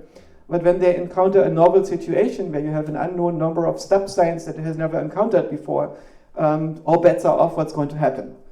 right? And if you had a system that is always trying to make sense of the world from the ground up via some such conductor that is basically awake, if you have something that is essentially something that is awake as a horse, but has a much, much better brain and understands the world at a much deeper level than a horse, wouldn't you trust it more than an end-to-end trained system that mimics behavior of humans in situation that's been seen by looking at a few million users over many, many millions of hours? So this is an open question to me. There could be utility in this. The core thing where I fundamentally disagree with Jeremy, and I might be wrong here, and that's why I enjoy this disagreement so much, because I rarely hear it articulated, is that Jeremy basically believes that consciousness is not important. He thinks it's necessary to create the hypothesis that you are all crypto-religious, that you are missing the gods of your ancestors, and that's why you are deifying your consciousness, but you should get over it. Because after all, it's just some function. Right? And that function is something that we could probably build better in an AI if we get our hands on it. And it's maybe just because our brain is so limited that we require that stupid function. And if you are able to control the world in a much deeper way using mathematical models that do not require the presence of an observer that actually doesn't really exist, but just is a fiction that the system approximates, right? Why would you want to use your consciousness? Shouldn't you drop it? Right? And that's a very good point to make. It's a sound argument to make. Right? If you were getting to the point where you outgrow your consciousness, wouldn't you drop it? But I'm not there. At the moment, I'm at the point where I still wonder, why is this happening to me? And if I could get over this, why this is happening to me, I feel I'm done.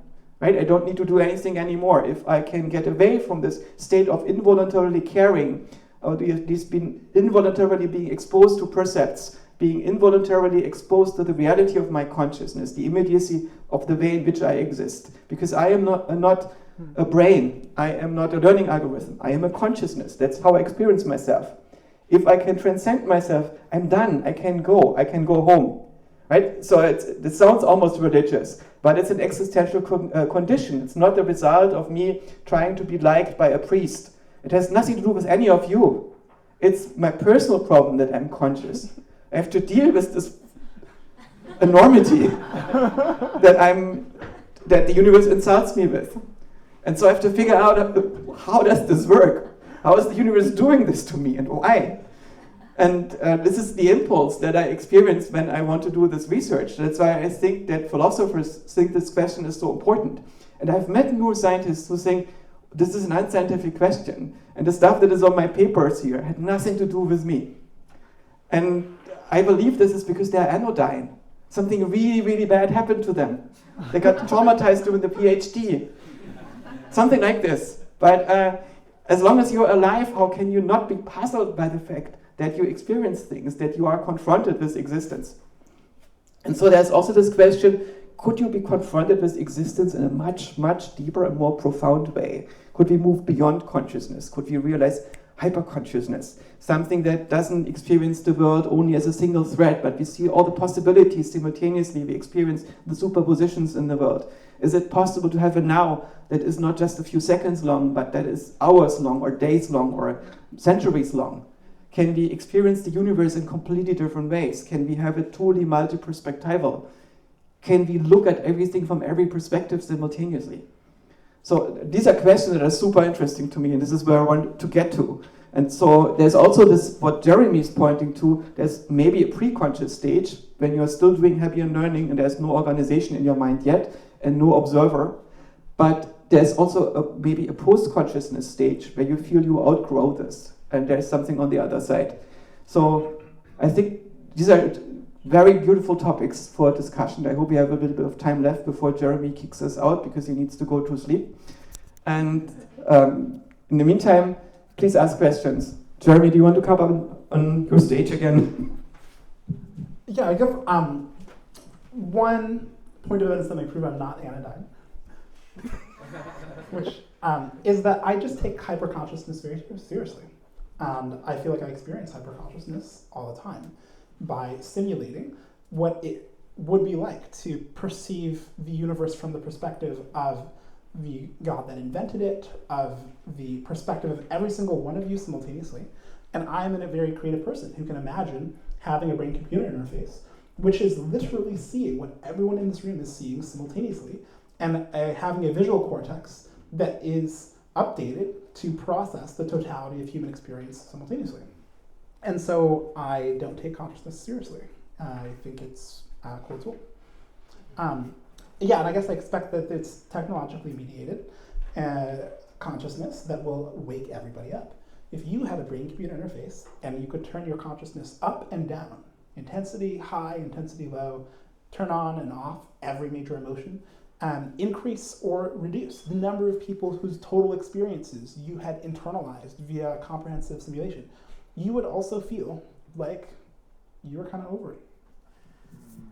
Anyway, discussion, let's let it begin. I don't know, do you want it to be everyone to everyone, or hand the microphone? We can give them the microphone. The benefit is we can only talk one at a time. Thank you. Fascinating, stimulating. But I found it troubling that both of you take it completely for granted that embodiment is not important at all for consciousness. Correct. Mm-hmm. Yes, and? But isn't every consciousness we know of so far an embodied one? No.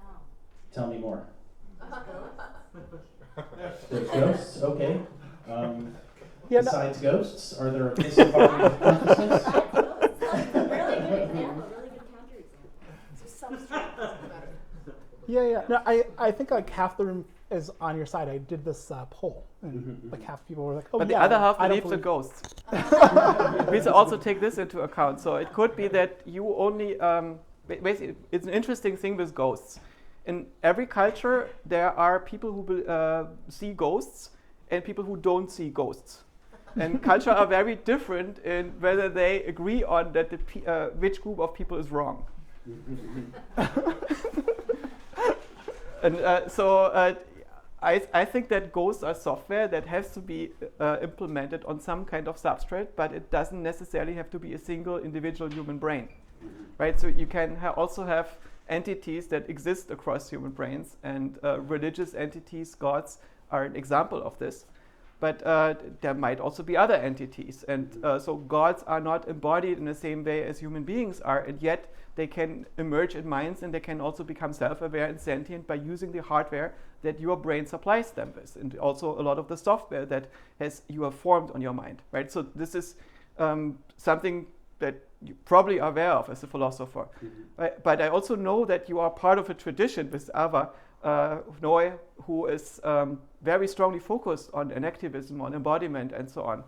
And I have not quite understood this tradition, because it seems to me that I am conscious in dreams too. I think that, of course, my mental representations are the result of how I've interacted bodily with the world, what I've learned using my body in the world to a very large degree.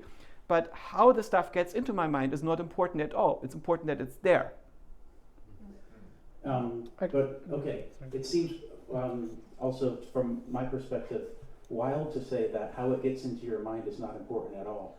But I think like, it's could you even get some of those things into the mind without the embodiment? It seems like a question. Yeah, look at the LLMs. Yeah. Right, the LLMs are an existence proof in the sense that they do things which your school said for decades is impossible. You cannot get meaning from statistics of language alone. And you can maybe retreat and say, oh, maybe there is some meaning left that you cannot get from data alone. But I think that the main battle you have lost. Right, so there is a lot of. I don't think so. You can still be right, but it basically the intuitions of everybody should now on the flip side. Okay, we have to talk more. One I will stop. I'd like to respond to say a simulation of a storm is not wet. This is an old point from John Searle. A simulation of a storm is not wet. So why should a simulation of a mind be conscious? A simulated body in a simulated storm can get wet. That's why. Say what? If you simulate a body in a simulated storm, then it can get wet. Yes. It has to happen at the same level of representation. Right, and so I think this is not a very convincing argument. In fact, this argument is a running joke. There are many memes around this. This one I'm also not. I guess I think there are a number of interesting questions we didn't talk about that are related to this. For example, I think it's possible that consciousness, as you and I know it, does require carbon-based life in biology. And that's a pretty controversial position. As far as I can tell at present, it seems true. I'm open to uploads being conscious. I would be totally shocked if adaptive basis function regression is conscious. So on some level, I agree with you that even in simulation, it's likely that you have to simulate a embodied biological creature in order to have it be conscious. So And Jeremy, so- you don't yeah. believe in the universality hypothesis. Um, The universality hypothesis is that the learning algorithm yeah. itself is not important. You can use decision trees. If the decision trees can generalize sufficiently, you can also use your neural network. You can project them into each other. You end up with the same function, mathematically speaking. And the function is the one that is producing the behavior based on the input, right? So if this universality hypothesis holds, then you will converge to the same internal structure. So you will have a structure, a mathematical function that is isomorphic to the consciousness that is implemented on your brain.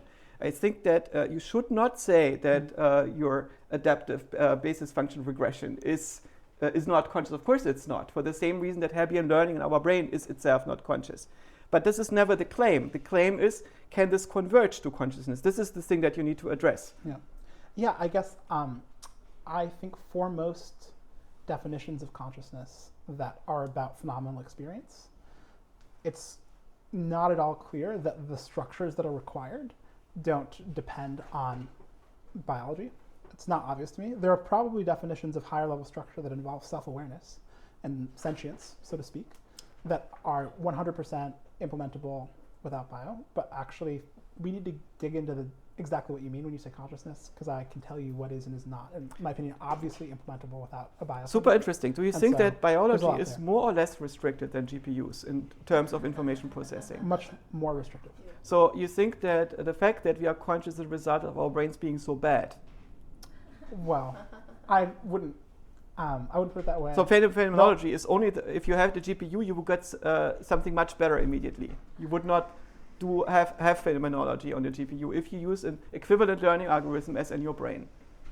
Because the GPU doesn't have the same constraints. That's not exactly what you're saying. No, I think consciousness is a different thing from intelligence in many ways. Mm-hmm. There are a lot of animals that are conscious that are not particularly intelligent. And a lot of what we mean when we talk about consciousness are tied to biological processes. So like I feel sleepy, for example, is tied to an internal physiological experience. My neural net doesn't get sleepy because there's no part of its process of coming into existence that demands sleepiness. I don't think that it's impossible to create something which we would call consciousness in something that's not biological, but you really have to get into the definition. It's actually a pretty detailed thing. And outside of that, it's really unlikely that we get consciousness by default. So happy to dive into details if you want at some point offline, but that perhaps is some validation for your perspective. That said, embodiment when it comes to machine intelligence is also a total morass. Definitely don't get into it. I'm super unimpressed. But Jeremy, we can really keep this as a real discussion. So it's sure. not that we basically give a lecture only. We can have a genuine discussion where we think in our fields, where we are free to be wrong, where we are free to have new ideas, where everybody in the room is on the same level. You had the microphone for a while. Yeah, I have a follow-up question about the substrate for consciousness. So Penrose and Hameroff theory has been kind of taking a lot of beating, but effectively what it proposes is that potentially there is a strong link or even a necessity of a quantum physics being involved with the formation and the phenomenology of consciousness. So the substrate is still, I think, is a very valid question if quantum physics is involved, because we're going to need to simulate quantum effects to potentially create or reproduce consciousness. What do you guys think about it, if that's a thing? Yeah, I'm extremely skeptical and treat it as a kind of a joke. And Why? Very little is said about that. I think it's mostly, intuitively speaking, mysteriousness stacking, where quantum physics has this incredibly potent, mysterious force, and consciousness has this very potent, mysterious force. I'm genuine that this is actually how I think people feel about it. I think it allows us to justify a number of things we would like to justify. Specifically. But not neuroscience? Well, A lot of people say that about neuroscience. Oh, I have a lot of criticisms to make about neuroscience too. do But, you have alternate so sorry, physics suggestion? I guess I think that the physics of consciousness is primarily electrical. I think it is sufficient to simulate the connectome in the way that Drosophila was simulated. You don't need to simulate quantum effects in order to simulate human brain. Sorry. Okay, I'm just going to finish real quick. Yeah. But actually, yeah, the upside is you get to bring in a lot of really cool phenomena. So people have ESP, or they really like, at a distance, sort of telepathic experience with other people. There's a really strong desire for there to be an explanation for consciousness. And so if any physicist comes along telling you they have an explanation, everyone gets super excited, even if the explanation doesn't have the causal grounding that I would demand of an explanation. I'd love for there to be a clean theory of physics that allows us to understand phenomenal experience. And I don't think it's it, and I think it's plausibly in the way, and we should get it out and find a real physical theory that works. Good luck, Joscha Bach. My hypothesis is the same as Jeremy's, in the sense that I don't think it's necessary to go to quantum effects to explain the phenomenology of consciousness and the behavior that we see. But I don't know this because we haven't recreated it yet, right? So it's ultimately an empirical question. Another issue that I have with the quantum consciousness hypothesis is that it doesn't explain how consciousness emerges. At least I don't understand it.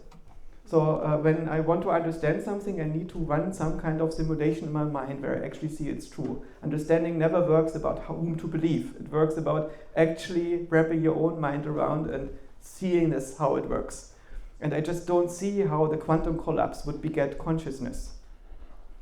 There is a mathematical description of what's happening below the particle layer, and this mathematical description below the particle layer does not add any functionality that is different from the functionality that you see in quasi-particles.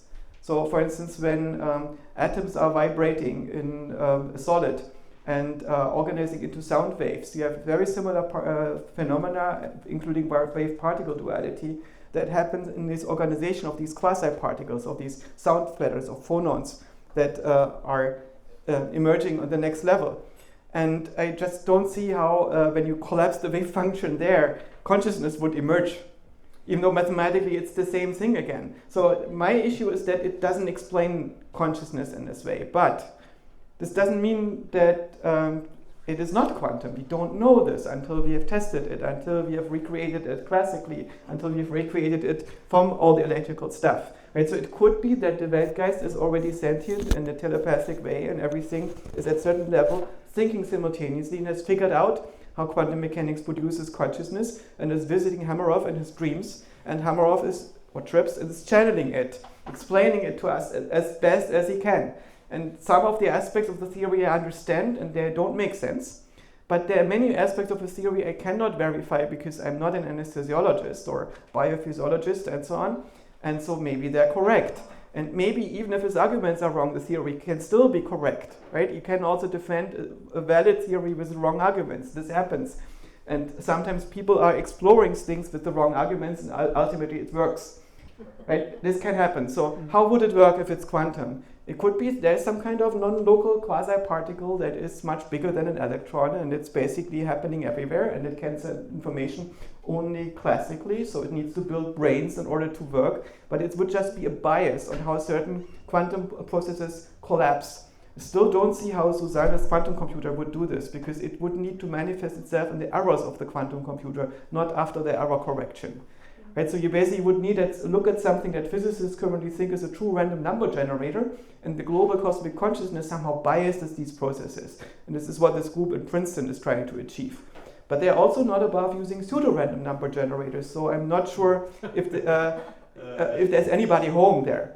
But maybe I also don't know the right people there to see how everything is safe and sound. But it's still possible, right? It's as long as we haven't shown it, that consciousness is so simple, it's just a pattern across neurons, as Jeremy and me think.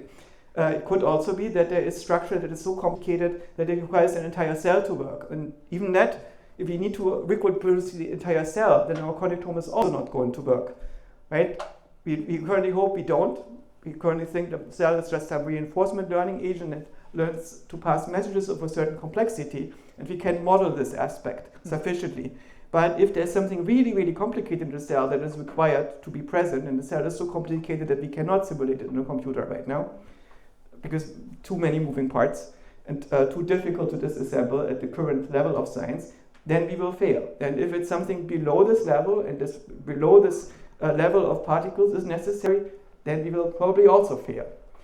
But if you want just to explain telepathy instead of explaining it away, you can do this without changing physics.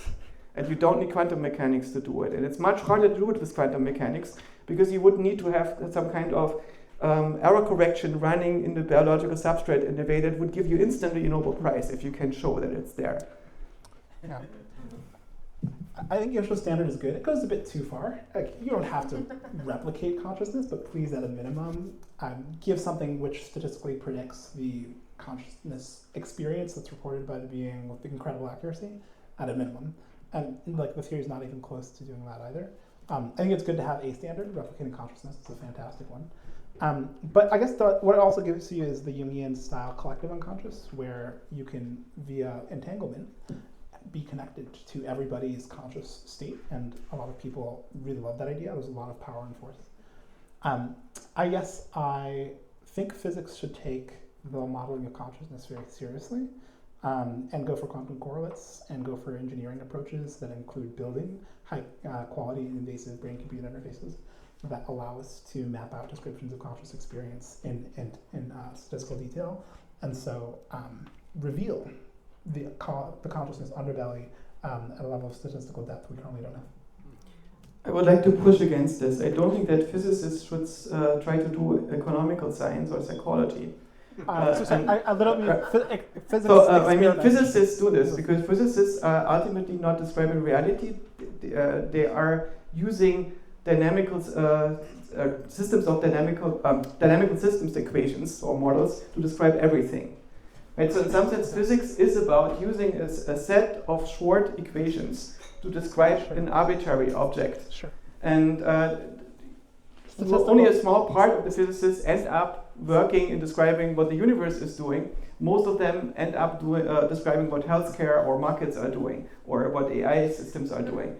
But if you think about whether physicists as such working in understanding the universe should deal with consciousness, I don't. Basically, most of the work that I've seen done by physicists in this regard, when in their function as physicists, not in their function as modelers, is not very good. For the same reason that if physicists were working in the economical sciences without studying economy first, they're not talking about the right domain. Or if you think about software development, right? Software, we have vaguely agreed on that it's actually physical in the sense that it's like a quasi-particle. It's as real as a sound wave, right? A sound wave is itself not just matter and energy. It's a pattern in the matter and energy. But if we accept that everything ultimately is patterns that are stable under some circumstances, yes, software is part of physics.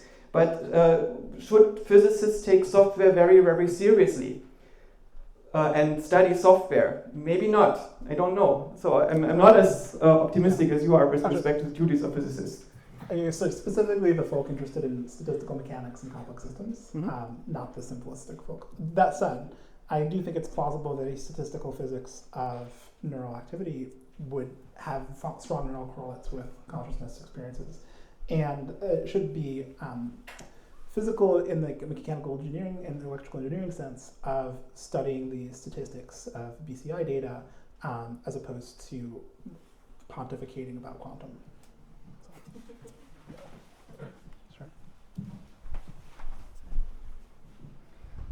If you did have an AI that was able to read your consciousness, would you consider it a conscious AI? I think there is a lot of potential to train a foundation model on a person's neural activations that sufficiently accurately reproduces their activations so that the model itself has the same high-level behavior and structure as the underlying brain that it's modeling. And it's much more likely that that thing would have what we'd call consciousness than a model that's trained on any other data source. So to the degree that there's some high-level pattern set that we define as being consciousness, that is a much harder approach than uploading, but approach that does not have like sort of zero chance of working. I think most people wouldn't say it was conscious, because actually when they say consciousness, they mean a lot of other things, like I want to give this thing moral worth. And so it's totally unsatisfying from that perspective. Oh, I meant more like, not like read your consciousness and then act like you. I didn't mean that.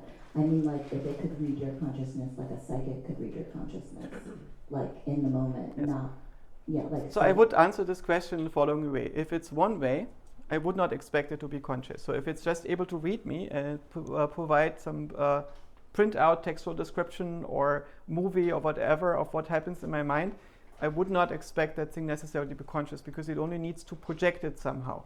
But if I could build bidirectional feedback into it, so I basically can extend myself into it, I would say that I probably will recognize my own consciousness in there. So I would perceive it as conscious for the same reason that I perceive myself as conscious, because I only establish my consciousness via my bidirectional feedback with my own mind.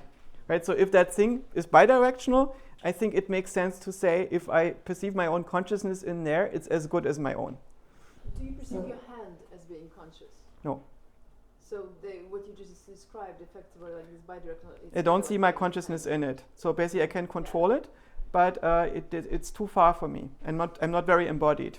There might be other people who are different. Information exchange with your Yes. hand and your And I think there are probably people who experience their hand as conscious. But I don't. For me, my body is just something that disturbs my thoughts. Sorry, I meant more like, so if you had something that could read your consciousness one way, you could also ask it to just read itself. If it could read itself psychically, would you consider that enough bidirectional consciousness to be conscious AI? So there's still the question, is there some kind of core? In the case of a substrate that I'm talking to, it's basically I would be controlling it. Right? So basically you can put your consciousness into your hand in a sense, and you experience it as part of yourself. You experience your body in some sense as part of your consciousness. And it's a virtual projection that doesn't end at the surface of your skin, but at the end of your feedback loops. That's why you experience, for instance, the wheels of your car touching the road, despite you not having nerves there. Right? Because you build feedback loops in there and you experience your own now, your own self, your own bodily awareness being at the surface that still reverberates with you. But what you describe is if the system could still be empty, if it's only a shapeshifter, if there is nothing that wants to give it shape, if there is no spark in it, I probably would not perceive it as conscious.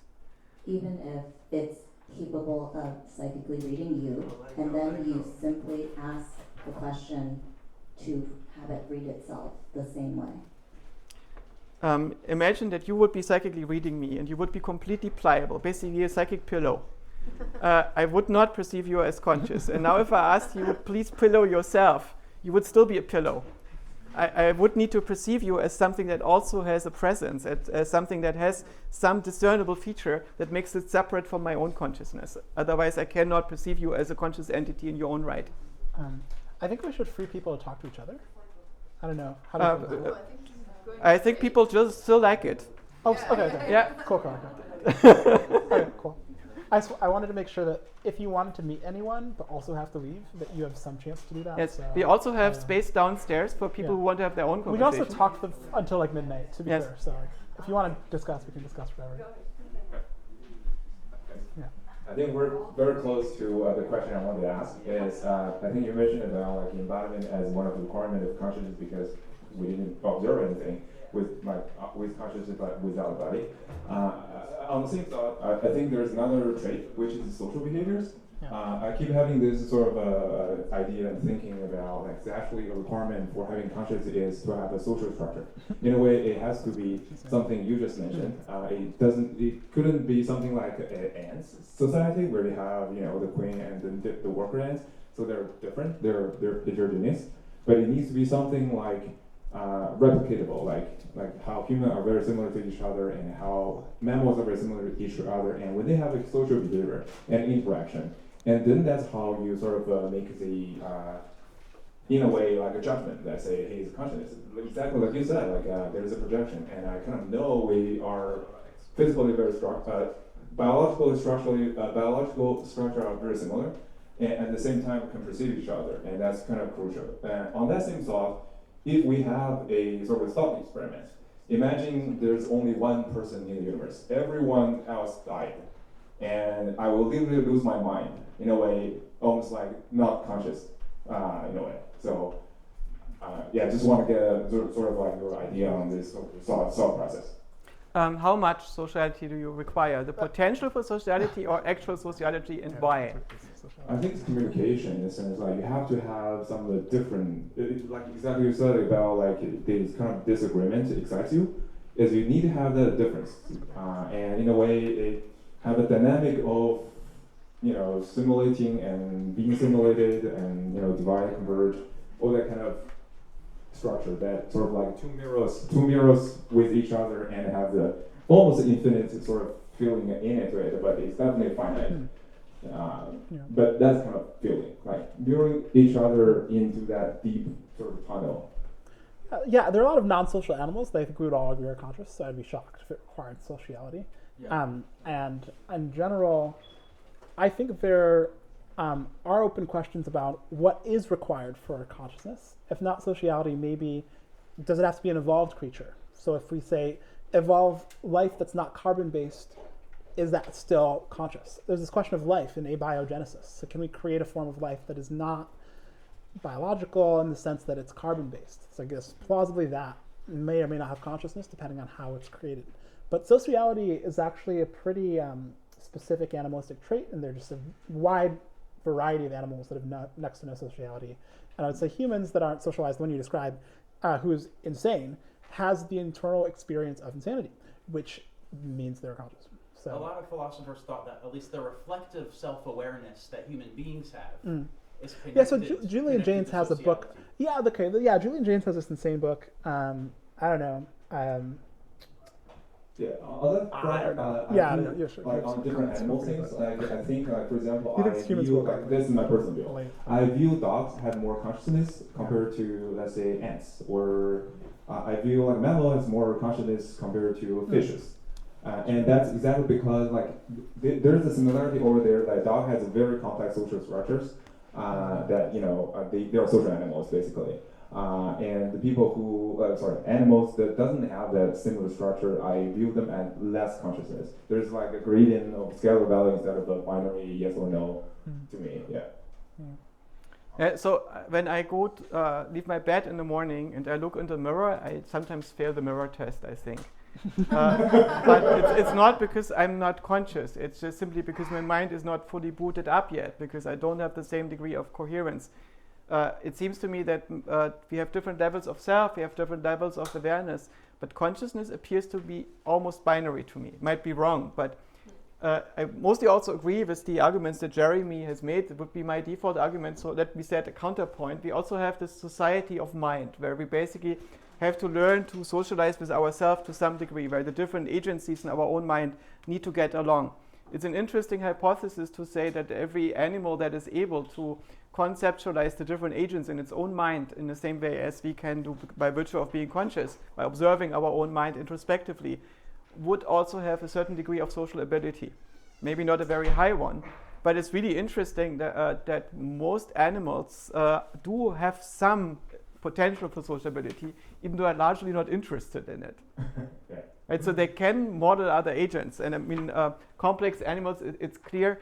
I read a story about a guy who had a dog in Alaska, and his trash was often violated, and he put up a camera, and then he saw that a bear comes at night and gives bones to the dog in exchange for the dog letting him empty the waste bin.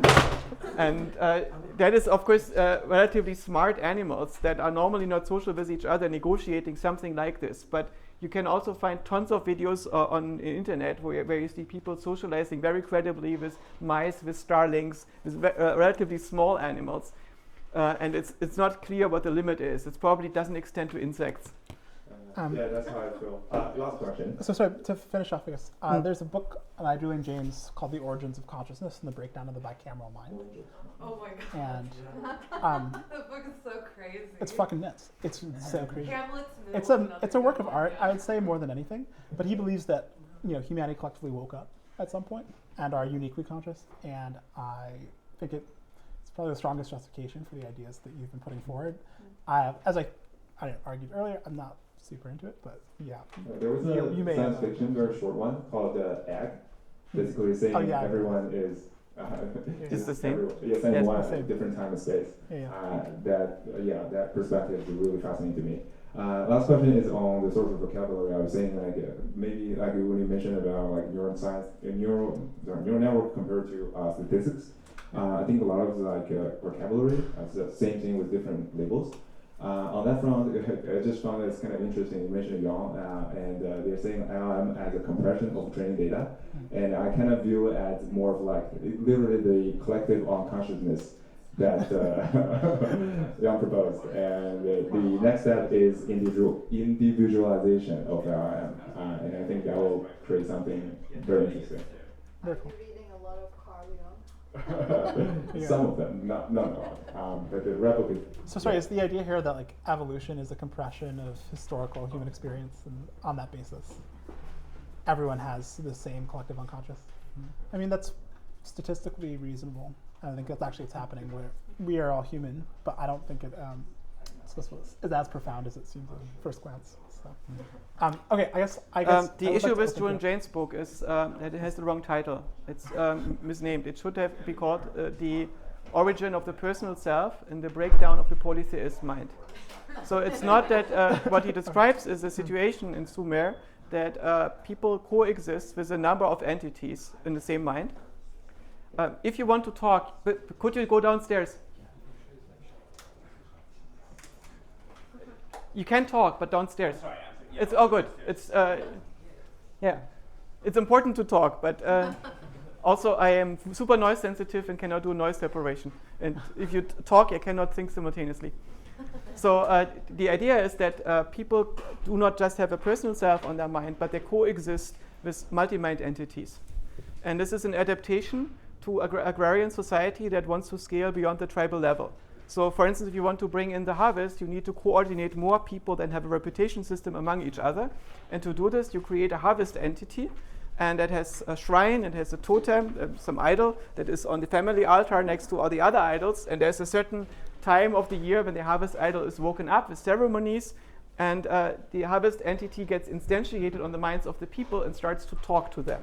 And this is the world that Julian Jaynes describes. And then there's a transition where suddenly this breaks down. And it's not clear what the reason is, but the society breaks down and people are alone. The gods have left them, and they're alone with their own self, talking to them in their own voice in their mind, and there's no other voice in their mind anymore. So what he talks is about a transition between different psychological architectures. And that's very radical, because most of us are not aware of the fact that we could have a different psychological architecture. Despite being confronted sometimes with Christians who actually talk to God and hear God's voice on their head, and you think they must be lying or hallucinating, but they're actually quite intelligent. They seem to have it together. What's going on here? They seem to be really invested in this weird belief that cannot possibly be true, because we know that God does not exist. But that's tough talk from a guy who also doesn't exist, because they're just a voice generated in the brain, right? Once you accept that God doesn't have to be more real than your own voice in your own brain, it's preposterous to say that you are the only entity that can possibly exist on the brain, right? Of course you can share your brain with other entities if you not manage to keep them out. Right? And the many religions very heavily invested into not keeping them out, but into implanting other entities in your mind that allow people to coordinate better. And we are now in a mode that doesn't do this. Our society doesn't have that anymore. But it doesn't mean that it doesn't exist. We can still see it in many parts of the world, even in our own country. And historically, it has been in our culture dominant.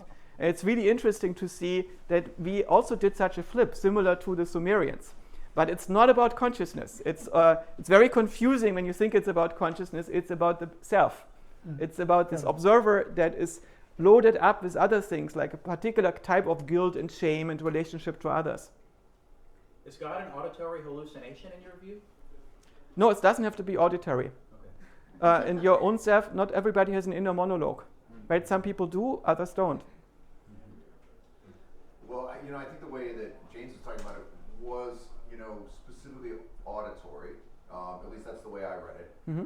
But I think that these entities still clearly exist within everyone, in that you have compartments of your brain. You have your motor cortex, right? You think about like, I don't know, performance in sports, right? You have things that you do unconsciously, and you even have like emotional centers of your brain that are speaking to what we'd say the self-reflective self in a non-linguistic way. I mean, you have fears, emotions, you have, I don't know, like you have mathematical intuition, like you just have this like many people, myself will have like a, something springs into your brain non-linguistically from somewhere else that you kind of have to decode. Yes, but these are not persons. So my motor cortex is not a person, whereas a God can be a person. And I'm a person. I'm an entity that is structurally a person and that possesses this body and this brain. And this is a very jealous entity. It does not allow any other entities on its brain. And there are others who are much more promiscuous with respect to this. And so this entity, Joscha Bach, is a model of the interests of this organism in the world. And it's being used to drive this organism in the world at a certain level of abstraction and agency and generalization and sociality. And this is a somewhat accurate model, so it's stabilizing itself, right? Once it comes into existence, it drives this organism, and the organism can go on discovering it and making it more concrete. And so it's an attractor. It's a model that once it exists is stabilizing itself and reproduces itself. A God is a model of a multi-mind entity that exists in a community of people. And it stabilizes itself once enough people believe in it, right? Because people start to do things that God wants them to do. And as a result, they all start to model God together. And prayer is a technique to stabilize this. And shared prayer is a technique to do this. And rituals are techniques to do this. And religious indoctrination and then many techniques to stabilize such entities. There are charismatic cults where it's mostly working with perceptual empathy, and basically people need to be in physical proximity to transmit this entity across each other, similar to a seance, right, where their physical substrates, their bodies need to be in resonance to some degree to make it happen. But there are others which are entirely rational, only work via memes. There are entities that can in principle be entirely transmitted via books, only on suitable minds, of course, that are believing in stuff that they read in books. But many of us are selected for this. Would you say that this like God construct that can be created by a bunch of people would be a form of consciousness already? Or is it conscious? I suspect that it would use the hardware for consciousness that exists in your own mind.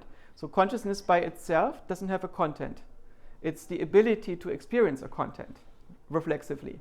But this X story that you mentioned describes this undifferentiated nature of consciousness. That there is, if we describe consciousness as some type of self-reflexive function, then the consciousness that we are running is basically the same. But what's different is, of course, every experience of a person. Every self-model is different. Every experience of an environment is different. So what this function implements, even if it's the same operating system, is still extremely dependent on the organism that it runs on and the context that the organism is currently in. And some call it God. No, that's something else. But don't mix it. No, but like, why not? You can even mix Because it. you're no, because there's a reason. We just try to establish a difference between an individual self and a multi-mind self. So a multi-mind self, it seems like you're hesitating to definitively say that's not conscious. I think that it would use if it experiences itself as conscious while being on your brain, so you can remember what happened later. Yeah. It probably used exactly the same mechanism that you use to experience yourself as being conscious, right? So there is no reason to assume that it needs to use some interpersonal mechanism to implement its consciousness. Mm-hmm. Well, so it can meet the criteria of being conscious if it is able to kind of overlap with the... It would also be limited in what it can do, because it can only instantiate itself to the degree that it can establish itself across minds. Mm. So only to the degree that you can communicate to others what the nature of this God is. And that's why the psychology of most gods are much more simple than the psychology of most people. Yeah, so like Christianity tries to do this at a scale. I mean, any kind of institution that wants to maximize its scale is kind of trying to aim for maximizing the coordination across minds. But if you had a religion that was just so mimetically powerful and coordinated by an artificial intelligence or some sort of swarm intelligence, could it not collaterally indoctrinate everybody on Earth into some coordinated super consciousness or something? Maybe we will find out soon. Okay, I'm done. I mean, that's the Christian vision, after all, right? This is the rapture. Okay. I think we should let people talk. Close and let people talk. Why? Well, we can still chat, but yeah, I just wanted to thank everyone for coming to AGI House. It's a wonderful evening to have a raucous debate, really warm discussion. Huge thanks and round of applause for Joscha for coming up with. Thank you, Jeremy.